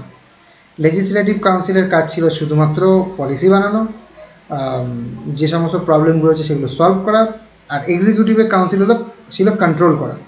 কিন্তু লেজিসলেটিভ কাউন্সিলের যে মেম্বার তারা কোনো রকমভাবেই এক্সিকিউটিভ যারা ছিল তাদেরকে কোনো কোশ্চেন আস্ক করতে পারতো না। Hereby the Indian council act of 1892, the member of Indian council এদেরকে এই ক্ষমতা দেওয়া হলো যে তারা এক্সিকিউটিভকে কোশ্চেন করতে পারবে, প্লাস যে বাজেট, সেই বাজেট যখন ঘোষণা হয়, যেমন এখনও বাজেট ঘোষণা হয় প্রত্যেকে অংশ নেয়, কিন্তু সেই সময় সেটা ছিল না, শুধুমাত্র এক্সিকিউটিভ কাউন্সিল মেম্বাররাই সেখানে অংশ নিতে পারত। কিন্তু এবার থেকে সেই বাজেটে লেজিসলেটিভ যারা আছে তারাও সেই বাজেটে অংশ নিতে পারবে, তারাও বাজেট নিয়ে আলোচনা করতে পারবে। সো স্ট্রঙ্গার লেজিসলেটিভ কাউন্সিলের স্ট্রেংথ বাড়ানো হলো। ওকে, আর একটা যেটা করা হলো সেটা হলো নমিনেশন। মানে এতদিন পর্যন্ত অ্যাজ উই ক্যান সি যে সেন্ট্রাল লেজিসলেটিভ কাউন্সিল বা ভাইসরয়ের আন্ডারে যে লেজিসলেটিভ কাউন্সিল আছে সেখানে এবং provincial legislative council in both the places কিছু কিছু সংখ্যক ইন্ডিয়ান ছিল। তাই ভাই কোন কোন ইন্ডিয়ানকে নেওয়া হবে?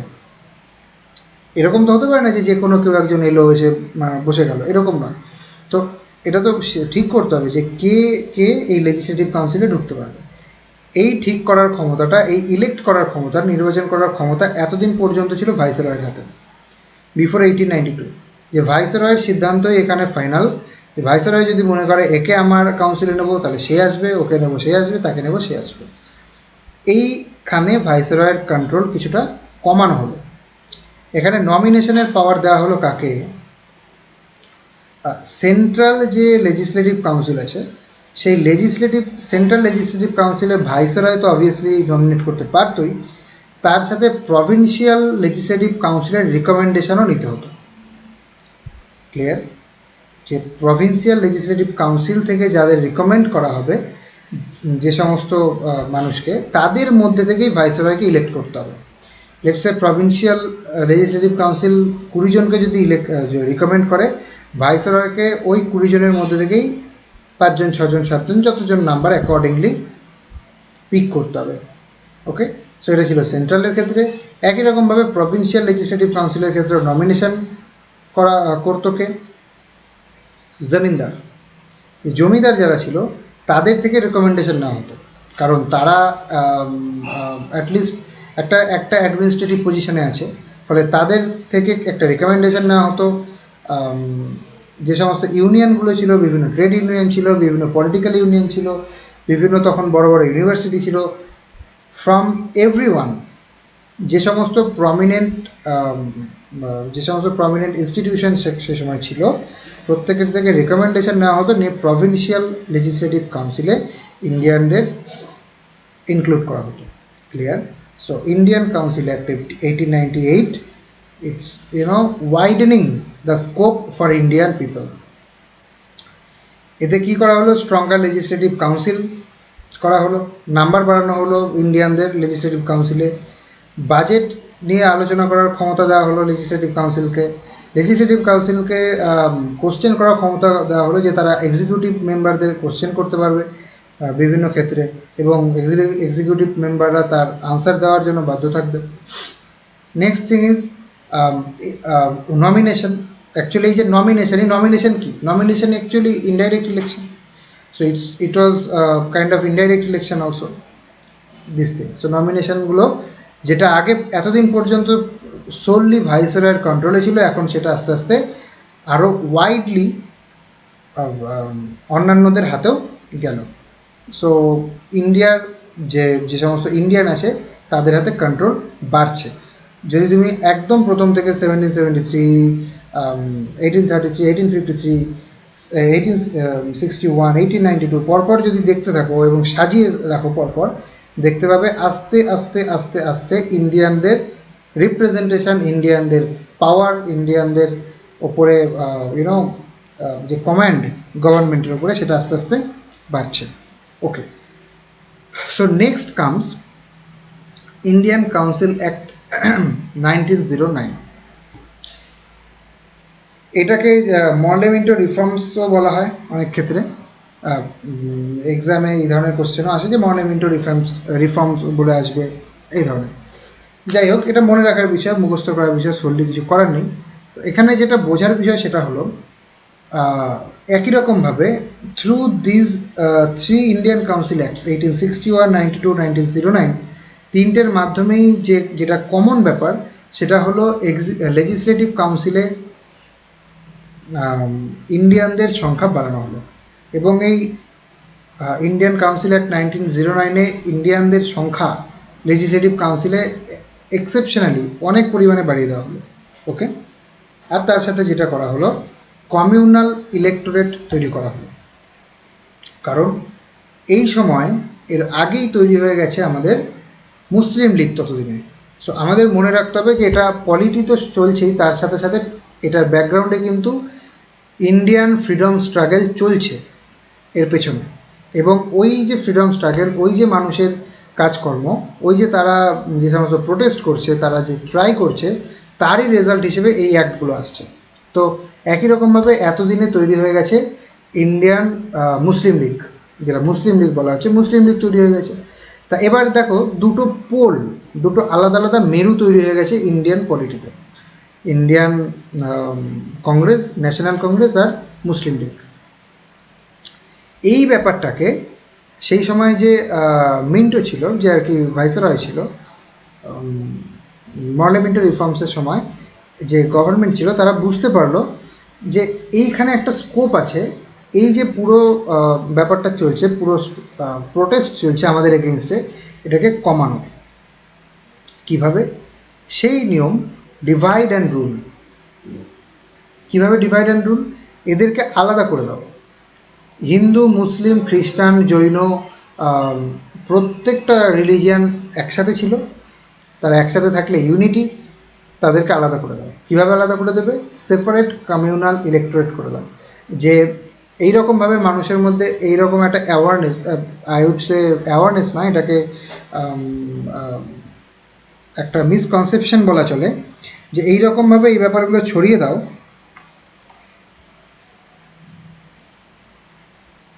ওকে ওকে এইরকমভাবে ব্যাপারগুলো ছেড়ে দাও। Okay, just a minute. Suparna বহুক্ষণ আগে বলেছে জয়েন করতে, খেয়াল করিনি। At least let me see. Okay, she is no more here.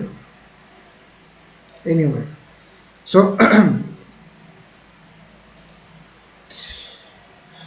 ওকে, এখন ডিভাইড অ্যান্ড রুল করা হবে। ডিভাইড অ্যান্ড রুলের মাধ্যমে কি হবে, যে তারা একসাথে প্রোটেস্ট করছে, এই ব্যাপারটাকে একদম কমিয়ে দাও। তাহলে তার জন্য কি করতে হবে? তার জন্য এদেরকে সেপারেট ইলেক্টোরেট করো, এদেরকে বোঝাও যে তোমরা আলাদা, তোমরা একসাথে থাকতে পারবে না। এবং এর ফলে কি হবে, তাদের মধ্যে একটা ডিভিশন তৈরি হবে। তারা নিজেদের মধ্যে তখন রাইট তৈরি করবে, তারা নিজেদের মধ্যে মারামারি করবে, নিজেদের মধ্যে তাদের তখন দাঙ্গা লাগবে। ফলে কি হবে, ইস্ট ইন্ডিয়া কোম্পানি দেখো নি, ব্রিটিশ গভর্নমেন্টের উপরে এই যে সবার ক্ষোভ, এই ব্যাপারটা কমে যাবে, কিছুটা হলেও কমবে। সেই জন্য সেপারেট ইলেক্টোরেট, এই কনসেপ্টটা নিয়ে এলো ইন্ডিয়ান কাউন্সিল অ্যাক্ট অফ 1909। যদিও এর পেছনে মুসলিম লীগের একটা অবদান রয়েছে। মুসলিম লীগ ট্রাই করেছিল, বহুবার ট্রাই করেছিল, এবং হিন্দুদের ক্ষেত্রেও যে সমস্ত কিছু লোক ছিল, তারাও এটা চাইতো যে দুটো আলাদা আলাদা হোক, আলাদা আলাদা ইলেক্টোরেট হোক। যাই হোক, যদিও তারা তখন বুঝতে পারেনি এটা কতটা খারাপ ইম্প্যাক্ট হতে পারে। Okay, so this is about 1909 Indian council act. Okay, এইবার আবার আসছি government of India act 1919। Again এখন কি করা হলো, গভর্নমেন্ট অফ ইন্ডিয়া অ্যাক্ট, এবার যে দুটো তিনটে অ্যাক্ট রয়ে গেছে আমাদের হাতে, যেগুলো now the most important thing here, সেটা হলো government of India act 1919, government of India act 1935 এবং ইন্ডিয়ান ইন্ডিপেন্ডেন্স অ্যাক্ট 1947। সো এই ক্ষেত্রে কি হবে, এবার ধীরে ধীরে দেখবে যত আমরা এগোবো 1919 থেকে 1935 এবং তারপরে আরও কি হবে, এই যে তোমার ফিচারগুলো আছে এই অ্যাক্টগুলোর, এদের সাথে আমাদের কনস্টিটিউশনের আমাদের বর্তমান যে সিস্টেম তার অনেক মিল পাওয়া যাবে, বিশেষ করে 1935। We will come on that anyway. So government of India act 1919, এখানে কি হলো যে সাবজেক্টগুলো ছিল এতদিন পর্যন্ত সম্পূর্ণ সেন্টারের হাতে। ওকে, সেন্টারের হাতে যে সমস্ত পাওয়ারগুলো ছিল সমস্ত কিছু সেন্টার নির্ধারণ করবে। এবার সাবজেক্টটাকে ডিভাইড করা হলো, একটা সেন্ট্রাল আর প্রভিন্সিয়াল, দুটো ডিফারেন্ট ডিফারেন্ট ভাগ হলো, যেটা সেন্ট্রাল লিস্ট, এটা প্রভিন্সিয়াল লিস্ট। সেন্টার এই এই কাজগুলো করতে পারবে, প্রভিন্সে এই এই কাজগুলো করতে পারবে। যেমন এখনও আমাদের সেন্ট্রাল লিস্ট, স্টেট লিস্ট এবং কনকারেন্ট লিস্ট আছে, এই রকমভাবেই খানিকটা এইরকম প্রভিন্সিয়াল লিস্ট এবং সেন্ট্রাল লিস্ট করা হলো। ওকে, আদার থিং ইজ, আচ্ছা এবার দেখো প্রভিন্সিয়াল লিস্টকে আবার দুটো ভাগ করে দেওয়া হলো, যেটা ছিল ট্রান্সফার্ড লিস্ট এবং রিজার্ভ লিস্ট। এবার এখন কি হচ্ছিল, এতদিন পর্যন্ত যে আমাদের যে লিডাররা ছিল ফ্রিডম স্ট্রাগলের ব্যাকগ্রাউন্ডে যারা কাজ করে চলেছে অনবরত, তাদের দাবি ছিল যে আমাদের রিজিওনাল একটা ইন্ডিপেন্ডেন্স দিতে হবে, যে আমরা এই রিজিওনাল যে সমস্ত পয়েন্টগুলো আছে এখানে আমাদের পাওয়ার দিতে হবে। এবার ইন্ডিয়ান গভর্নমেন্ট বললো যে ঠিক আছে, না government of India 1919 provincial autonomy আমি দিলাম, কিছু সাবজেক্ট তোমাদের হাতে দিলাম, কিছু সাবজেক্ট আমাদের হাতে রাখলাম। কিন্তু ভালো করে বিশ্লেষণ করলে এখানে দেখা যাবে যে প্রভিন্সিয়াল অটোনমির জায়গায় তারা শুধুমাত্র নামেই প্রভিন্সিয়াল অটোনমি দিল। কীভাবে? তারা যে প্রভিন্সিয়াল অটোনমিটা দিল সেটাকেও তারা আবার দুটো ভাগ করে দিচ্ছে, transferred list, reserve list. Reserve লিস্টে শুধুমাত্র যেটা থাকবে সেটা হলো যে গভর্নর অফ দ্যাট এরিয়া, তাহলে তারা কিন্তু রিজার্ভ লিস্টের ওপরে কাজ করতে পারবে। আর ট্রান্সফার্ড লিস্ট শুধুমাত্র সেই রিজিয়নের যে লেজিসলেটিভ কাউন্সিল তাদের আন্ডারে থাকবে। তাহলে যদিও গভর্নরকে নিয়োগ করবে central government, viceroy. So actually majority of the part এখনও পর্যন্ত কিন্তু ভাইসরয়ের আন্ডারেই অথবা সেন্ট্রাল গভর্নমেন্টের আন্ডারেই রয়ে গেছে। তো দেখা গেল এই যে আমাদের প্রভিন্সিয়াল অটোনমি দেওয়া হলো, এখানে দুটো ভাগ হয়ে গেল, কিছুটা থাকলো প্রভিন্সের হাতে, কিছুটা চলে গেল অ্যাকচুয়ালি সেন্টারের হাতে।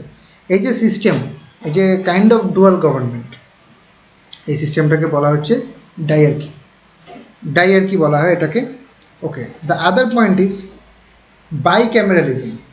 বাইক্যামেরালিজম এখন বাইক্যামেরালিজম বলতে কি বোঝায় বা আগেও বোঝাতো, সেটা হলো পার্লামেন্টে যেটা আছে যে একটা লোয়ার হাউস একটা আপার হাউস। সো বাইক্যামেরালিজম ইন্ট্রোডিউস করা হলো কোথায়?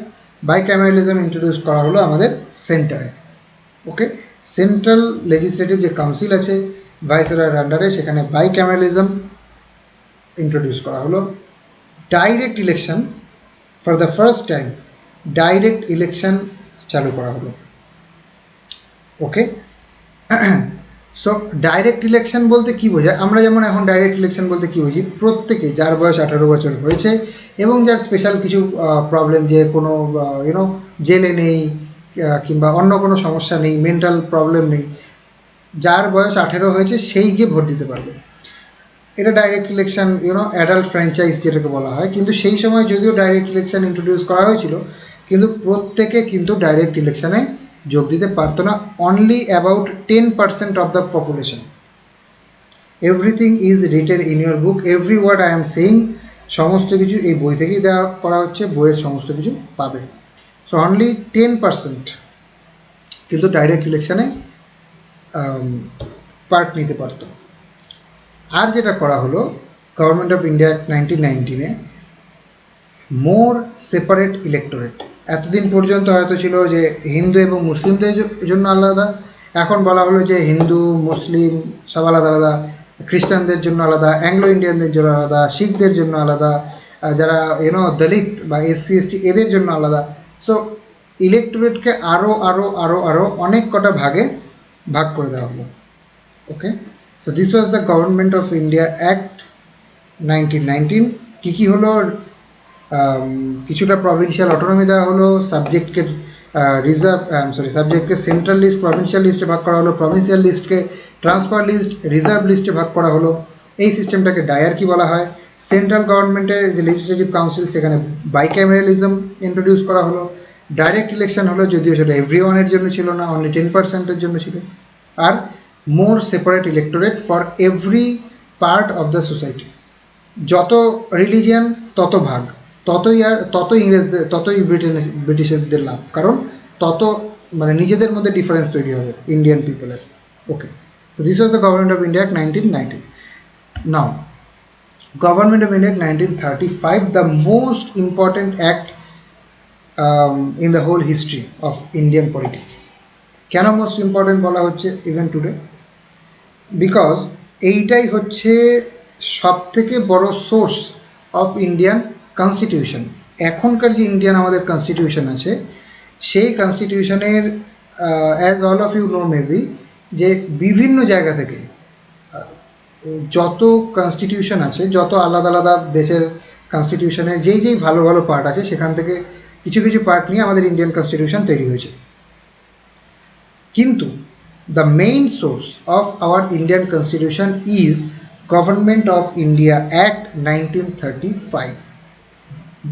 That's why the government of India act 1935 it is the most important thing. এখান থেকে প্রচুর প্রচুর প্রচুর বছর কোশ্চেন এসছে। ওকে, সো এর আগে 1935, এর আগে সাইমন কমিশন এসছে, as all of you know. আর এই যে গভর্নমেন্ট জিওআই অ্যাক্ট অফ 1935, এর যে সমস্ত প্রত্যেকটা প্রভিশন, যে প্রত্যেকটা ডিসিশন এই অ্যাক্টের মাধ্যমে নেওয়া হয়েছে, সেটা সম্পূর্ণ রিফ্লেক্ট করে সাইমন কমিশনের ডিসিশনের ওপর। If you by side compare যে কমিশন, সাইমন কমিশন আর গভর্নমেন্ট অফ ইন্ডিয়া অ্যাক্টের প্রভিশনগুলো, এই দুটোর যে কমিশনের রিকমেন্ডেশন আর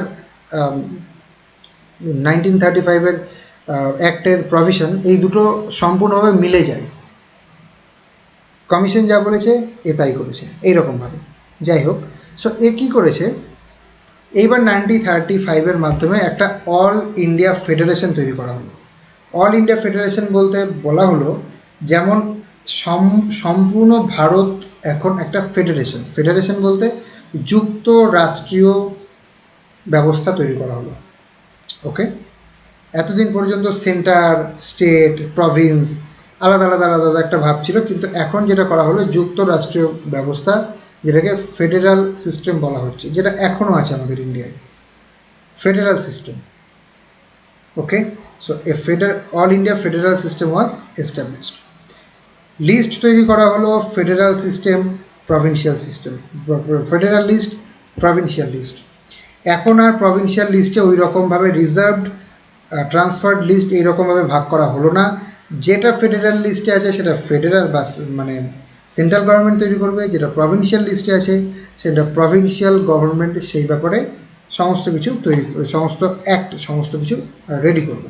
ওকে, আর যেটা রেসিডিউয়ারি পাওয়ার, এইরকমভাবে কোশ্চেন আসতেই পারে যে গভর্নমেন্ট অফ ইন্ডিয়া অ্যাক্ট 1935-এর residuary power, government of India act 1935-এর সাথে যদি বর্তমান ইন্ডিয়ান কনস্টিটিউশনের তুলনা করা হয়, তাহলে এই ব্যাপারটা খুব ভালোভাবে দেখা যায় যে 1935-এর অ্যাক্টে রেসিডিউয়ারি পাওয়ার বলতে কি বোঝায়? ধরো যেই সমস্ত সাবজেক্ট যেটা ফেডারাল লিস্টেও উল্লেখ করা হলো না কিংবা প্রভিন্সিয়াল লিস্টে উল্লেখ করা হলো না, সেই সাবজেক্টের ওপরে কোনো অ্যাক্ট, কোনো সিদ্ধান্ত নেওয়ার ক্ষমতা কার থাকবে? যেই সাবজেক্টগুলো ফেডারালেও নেই, প্রভিন্সিয়ালেও নেই, প্রভিন্সিয়াল লিস্টেও নেই, ফেডারাল লিস্টেও নেই, সেই সমস্ত সাবজেক্টের ওপর সিদ্ধান্ত নেওয়ার ক্ষমতা কিন্তু সেই সময় দেওয়া হয়েছিল ভাইসরয়কে। যে ভাইসরয় হলো সে যে কোনো রেসিডিউয়ারি যে ফাংশনগুলো সেগুলো নিয়ন্ত্রণ করবে। কিন্তু এখন যদি ভাবা হয়, এখন কিন্তু সেই রেসিডুয়ারি পাওয়ার একই রকমভাবে যদি কোনো ফাংশন, যদি কোনো সাবজেক্ট যদি স্টেট লিস্টেও না থাকে কিংবা সেন্ট্রাল লিস্টেও না থাকে বা কনকারেন্ট লিস্টেও না থাকে, সেই পাওয়ারটা কিন্তু চলে যায় সেন্ট্রাল গভর্নমেন্টের হাতে। That is the thing you have to remember. Residuary power সেই সময় ছিল ভাইসরয়ের হাতে, ইভেন এখনও রেসিডুয়ারি পাওয়ার আছে সেন্ট্রাল গভর্নমেন্টের হাতে। সো সেই যে ডায়ারকি মিন্স যে দুটো পার্ট, প্রভিন্সিয়াল লিস্টের দুটো পার্ট ছিল, সেই দুটো পার্টকে মানে সেই দুটো পার্টটাকে অ্যাবলিশ করা হলো, সেই ডায়ারকি সিস্টেমটাকে অ্যাবলিশ করা হলো। আর আরও যেটা করা হলো, সেপারেশন অফ ইলেকটোরাল যে ইলেকটোরেট ছিল সেটাকে আরও সেপারেট, মানে যতটা সেপারেট করা সম্ভব সেপারেট করা হলো। কারণ এটাও একটা রিকমেন্ডেশন ছিল সাইমন কমিশনের। সাইমন কমিশনের বইতে আছে, সাইমন কমিশন আর গভর্নমেন্ট অফ ইন্ডিয়া অ্যাক্ট পাশাপাশি রেখে পড়বে, খুব সুন্দরভাবে বোঝা যাবে। নাম্বার ওয়ান, নাম্বার ওয়ান এটা, নাম্বার ওয়ান এটা, নাম্বার টু কমিশনের recommendation, number two government of India অ্যাক্টের প্রভিশন, একদম মিলে যাবে দেখবে। সো যা যা রিকমেন্ডেশন ছিল তাই এখানে প্রভিশন হয়ে গেছে। এনিওয়ে, সো আরবিআই তৈরি করা হলো, reserve bank of India establish করা হলো গভর্নমেন্ট অফ ইন্ডিয়া অ্যাক্ট 1935 মাধ্যমে। আচ্ছা, আর যেটা করা হলো, যেটা এখন ইউপিএসসি বা ইউনিয়ন পাবলিক সার্ভিস কমিশন, সেই সময় এই একই ফাংশন করার জন্য তৈরি করা হলো ফেডারেল পাবলিক সার্ভিস কমিশন। এটা কিন্তু গভর্নমেন্ট অফ ইন্ডিয়া অ্যাক্ট 1935 আন্ডারেই আছে। Federal public service commission is equal to union public service commission of today অথবা UPSC. Provincial public service commission of 1935 is equal to WBCS of today, বা অন্যান্য যে সমস্ত public state public service commission আছে সেটা। আর যেটা ছিল জয়েন্ট পাবলিক সার্ভিস কমিশন, অর্থাৎ যদি কোনো স্টেট, যদি 2-3টে স্টেট একসাথে জয়েন হয়ে একটা পাবলিক সার্ভিস কমিশন তৈরি করতে চায় সিভিল সার্ভেন্টদের নিয়োগ করার জন্য, সেটাও সম্ভব ছিল। So federal public service commission, provincial public service commission, joint public service commission, এই তিনটে জিনিস তৈরি করা হলো, যেগুলো আমি যেটা বললাম যে এর মধ্যে থেকে অলমোস্ট এভরি পয়েন্ট, সমস্ত কিছুই তুমি দেখতে পাবে যে এই মুহূর্তে আমাদের ইন্ডিয়ান পলিটিক্যাল সিস্টেমে রয়েছে। আর যেটা ছিল সেটা হলো ফেডারেল কোর্ট। ফেডারেল কোর্ট বলতে যুক্তরাষ্ট্রীয় কোর্ট, অর্থাৎ একটা কোর্ট এস্টাবলিশ করা হলো যেইটা কিনা প্রভিন্সিয়াল কিংবা সেন্ট্রাল যে কোনো ক্ষেত্রে, যে কোনো ধরনের সিদ্ধান্ত নেওয়ার ক্ষেত্রে জুডিশিয়াল যে অ্যাকশনগুলো সেগুলো কিন্তু ফেডারেল কোর্ট নিতে পারবে।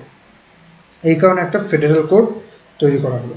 So the most important thing is 1935, you have to remember all the points here. এই 1935-এর মেইন সোর্স ছিল সাইমন কমিশন, আর এই 1935-এর যে অ্যাক্ট, এইটা আবার অ্যাজ এ সোর্স কাজ করছে ইন্ডিয়ান কনস্টিটিউশনের মেইন সোর্স হলো গভর্নমেন্ট অফ ইন্ডিয়া অ্যাক্ট 1935।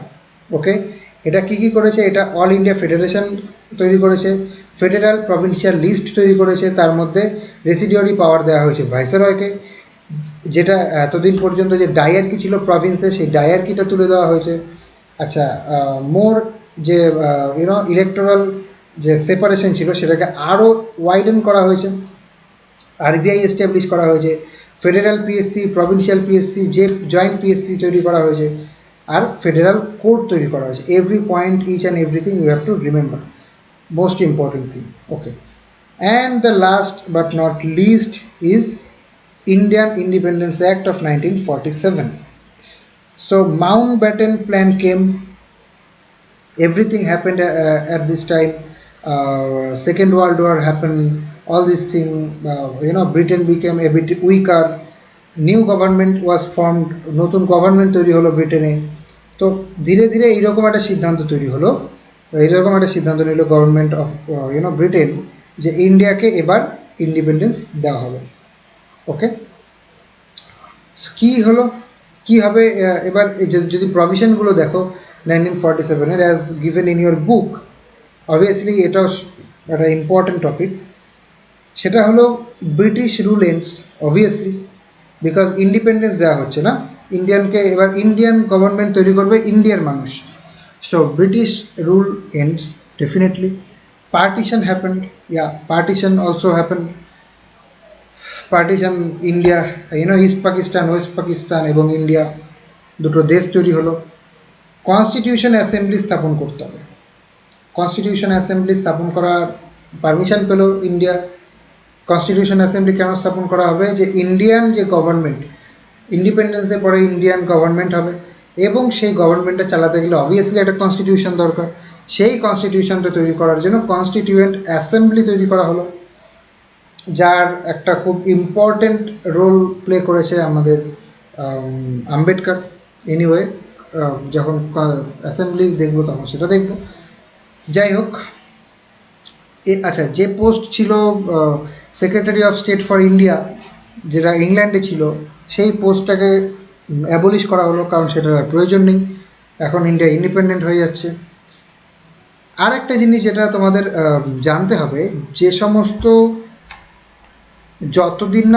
যতদিন আই মিন 1858 থেকে ক্রাউন রুল শুরু হয়েছে ইন্ডিয়ায়, আর 1858-এর আগে পর্যন্ত যে সমস্ত রয়্যাল ফ্যামিলি তারা ইন্ডিপেন্ডেন্ট ছিল, তারা ইস্ট ইন্ডিয়া কোম্পানির আন্ডারে আসেনি, ইস্ট ইন্ডিয়া কোম্পানির ইনফ্লুয়েন্সে আসেনি, সেই সমস্ত রয়্যাল ফ্যামিলি, সেই সমস্ত যে রাজত্ব ছিল সেই রাজাদের, তাদেরকে কিন্তু ব্রিটিশ গভর্নমেন্ট আর অ্যানেক্স করেনি, তাদেরকে কিন্তু ব্রিটিশ গভর্নমেন্ট আর নিজেদের আন্ডারে আনেনি। কারণ 1858-এর এটা একটা প্রভিশন ছিল যে আর কোনো এক্সপ্যানশন হবে না। 1858-এর আগে পর্যন্ত যা এক্সপ্যানশন হয়েছে, 1858-এর পরে কোনো এক্সপ্যানশন হয়নি। সো তাই যে সমস্ত রয়্যাল ফ্যামিলি ছিল তারা যদিও ইন্ডিপেন্ডেন্ট ছিল, তবু ইন্টারনাল এক্সটার্নাল সিকিউরিটি, আর্মি, এই সমস্ত কারণের জন্য কিন্তু অবভিয়াসলি ব্রিটিশ গভর্নমেন্টের উপরে তারা ডিপেন্ডেন্ট ছিল, শুধুমাত্র এক্সটার্নাল যে সমস্ত আর কি সিকিউরিটি, এই কারণে। বাদবাকি ইন্টারনাল জিনিস এদের সমস্ত কিছু, এরা ইন্ডিপেন্ডেন্ট ছিল। সো এখন কি হলো, এখন ব্রিটিশ গভর্নমেন্ট বললো যে আমরা চলে যাচ্ছি। তো যে সমস্ত রয়্যাল ফ্যামিলি বা রয়্যাল যে কালচারগুলো আছে, তাদের বলা হলো যে এবার থেকে আপনারা ফ্রি, আপনারা সিদ্ধান্ত নেবেন, বা যে রাজাদের বলা হলো যে এবার আপনাদের সিদ্ধান্ত নিতে হবে, আপনারা ইন্ডিয়ার সাথে যুক্ত হবেন, পাকিস্তানের সাথে যুক্ত হবেন, একা থাকবেন, মানে ইন্ডিপেন্ডেন্ট থাকবেন, it depends on you, we are now living this country. Okay, so সমস্ত যে প্রিন্সলি স্টেটগুলো আছে, যেমন একটা উদাহরণস্বরূপ বলা যেতে পারে হায়দ্রাবাদ, তো এদেরকে তো কিন্তু ইন্ডিপেন্ডেন্স দেওয়া হলো যে এবার আপনারা কি করবেন, ইন্ডিয়া যুক্ত হন, পাকিস্তানে যুক্ত হন, ইন্ডিপেন্ডেন্ট থাকুন, আপনারা আপনাদেরটা বুঝে নিন, নাও উই আর গোয়িং। ওকে, ওদের ফ্রিডম দেওয়া হলো। আচ্ছা, এতদিন পর্যন্ত যেটা বলা হতো, এর আগে পর্যন্ত সে প্রোক্লেমেশন ছিল empress of India, emperor of India, ইন্ডিয়ার যে রাজা বা রানী যে ছিল, সেই সমস্ত টাইটেল, এম্পারার অফ ইন্ডিয়া অথবা এমপ্রেস অফ ইন্ডিয়া, এই সমস্ত টাইটেল আর থাকলো না ব্রিটিশ যে ক্রাউন তার, কারণ এখন ইন্ডিয়া ইন্ডিপেন্ডেন্ট হচ্ছে।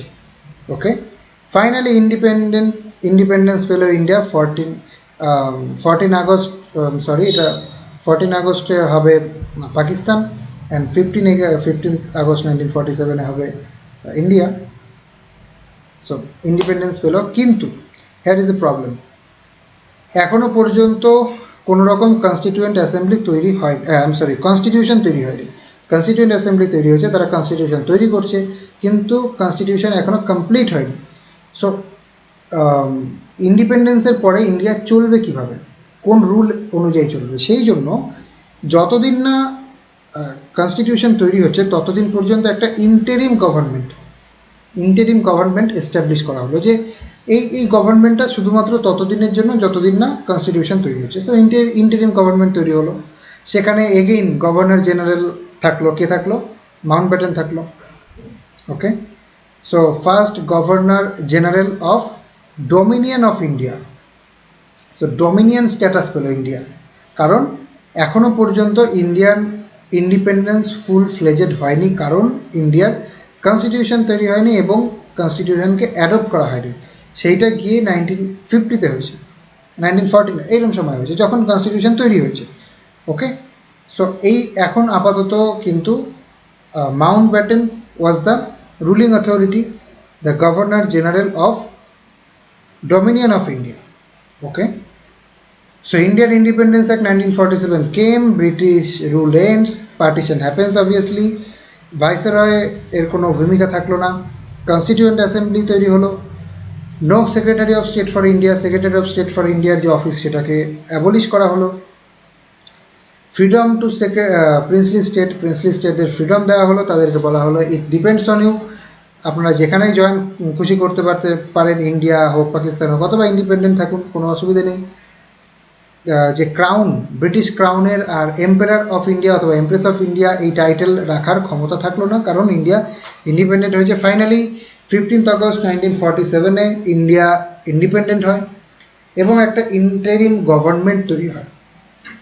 ওকে, আর lord Mountbatten became the first governor general of dominion of India.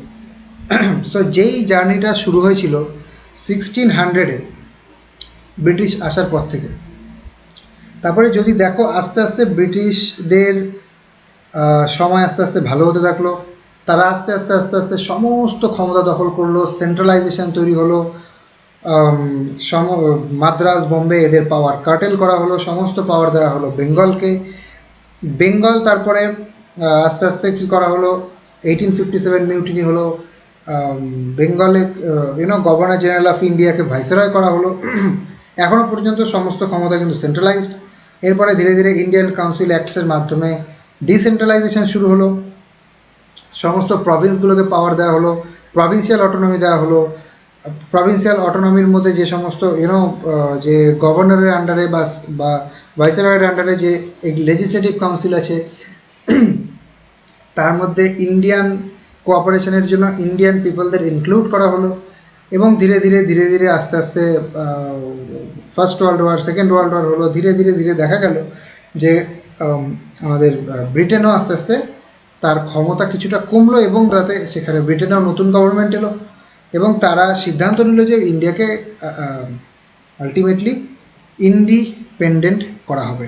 এবং এর পেছনে বিভিন্ন যে সমস্ত আমাদের লিডাররা আছে, সেটা গান্ধী হতে পারে, আদার নেহেরু হতে পারে, প্যাটেল হতে পারে, আম্বেদকর হতে পারে, নেতাজি হতে পারে, সবার কন্ট্রিবিউশন প্রচুর। সো এখানে কোনো কথা নেই যে প্রত্যেকে চেষ্টা করেছে বলে ইন্ডিপেন্ডেন্স আজকে আমরা পেয়েছি।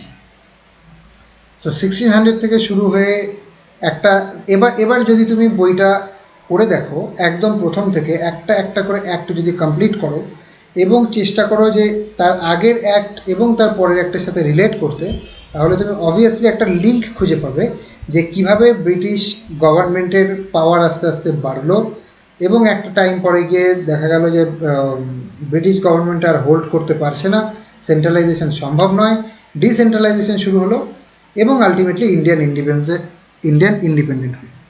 Clear? So now Indian independence happened. So it is the starting of a new era. India এখন ইন্ডিপেন্ডেন্ট হয়েছে, ইন্ডিয়ার নতুন কনস্টিটিউশন হয়েছে, অসাধারণ কনস্টিটিউশন। এইরকম কনস্টিটিউশন আর কোনো দেশের নেই, এত সুন্দর একটা কনস্টিটিউশন যেখানে প্রত্যেকটা মানুষকে, প্রত্যেকটা ইন্ডিভিজুয়ালকে সমান অধিকার দেওয়া হয়েছে, তাদের যে ফান্ডামেন্টাল রাইটস আছে, তাদের যে কোনো ধরনের সুযোগ সুবিধা কিন্তু তাদের মধ্যে কোনো ডিফারেন্স নেই, কালার, ক্রিড, রিলিজিয়ান, কাস্ট, যে কোনো কিছুতেই প্রত্যেকে ইকুয়াল। দারুণ একটা কনস্টিটিউশন তৈরি হয়েছে, সবার সমান অধিকার, সবাই সব কিছু করতে পারে, যে যেখানে কিছু যেতে পারে, সুন্দর একটা কনস্টিটিউশন। কিন্তু obviously there is a question যে এখনও পর্যন্ত কতটা সেটা আমরা ইমপ্লিমেন্ট করতে পেরেছি। কারণ ইন্ডিয়ান কনস্টিটিউশন তৈরি হয়েছে যেই সমস্ত জিনিসগুলো মাথায় রেখে আজকে সেই সমস্ত আইডিয়ালগুলোকে আমরা মেনটেন করতে পারছি। সমস্ত রিলিজিয়ান কি এখন আমাদের একটা ভাবনার বিষয় নেই? এখনও পর্যন্ত সাধারণ মানুষের মধ্যে কালার, কাস্ট, রিলিজিয়ান এগুলো কিছুটা হলেও প্রিভ্যালেন্ট আছে। So to be independent, fully independent from all these things, India has to go a long way, and for that way we have to help India by becoming a part of the government. How we can become a part of the government? আমরা যে preparation নিচ্ছি, তোমরা সবাই preparation নিচ্ছ একটা government job করার, কেউ WBCS এর জন্য প্রিপারেশন নিচ্ছ, কেউ অন্যান্য কিছুর জন্য প্রিপারেশন নিচ্ছ, সমস্ত কিছুই কিন্তু কন্ট্রিবিউট করবে একটা কারণে, ইন্ডিয়ার গ্রোথের। From every aspect of India, social, economic, political, from every aspect India has to grow a lot. So এটা ছিল পুরো চ্যাপ্টারটার একটা হলিস্টিক ওভারভিউ, 1600 থেকে শুরু করে 1947 একটা আইডিয়া আমি আশা করছি তোমরা পেয়েছো। আমার যতটুকু সম্ভব আমি বলার চেষ্টা করেছি। যদি এর মধ্যে কোনো জায়গায় কোনো ফ্ল মেবি থাকতে পারে, কারণ অনেকটা বড় চ্যাপ্টার, এটাকে আরও মিনিমাম 2-3 দিন লাগে এটা ঠিকঠাকভাবে আলোচনা করতে, আরও সুন্দরভাবে আলোচনা করতে, কিন্তু অত টাইম যেহেতু আমরা ডিভোট করতে পারবো না, খুব স্পিডে আমাকে ক্লাসটা করতে হলো। সো যতটুকু সম্ভব এইটুকু ক্লাসের মধ্যে প্রায় 1.5 ঘন্টার উপরে ক্লাস হয়ে গেছে, আমি কভার করার চেষ্টা করেছি। আশা করছি এবার তোমরা যখন পড়বে একবার অবশ্যই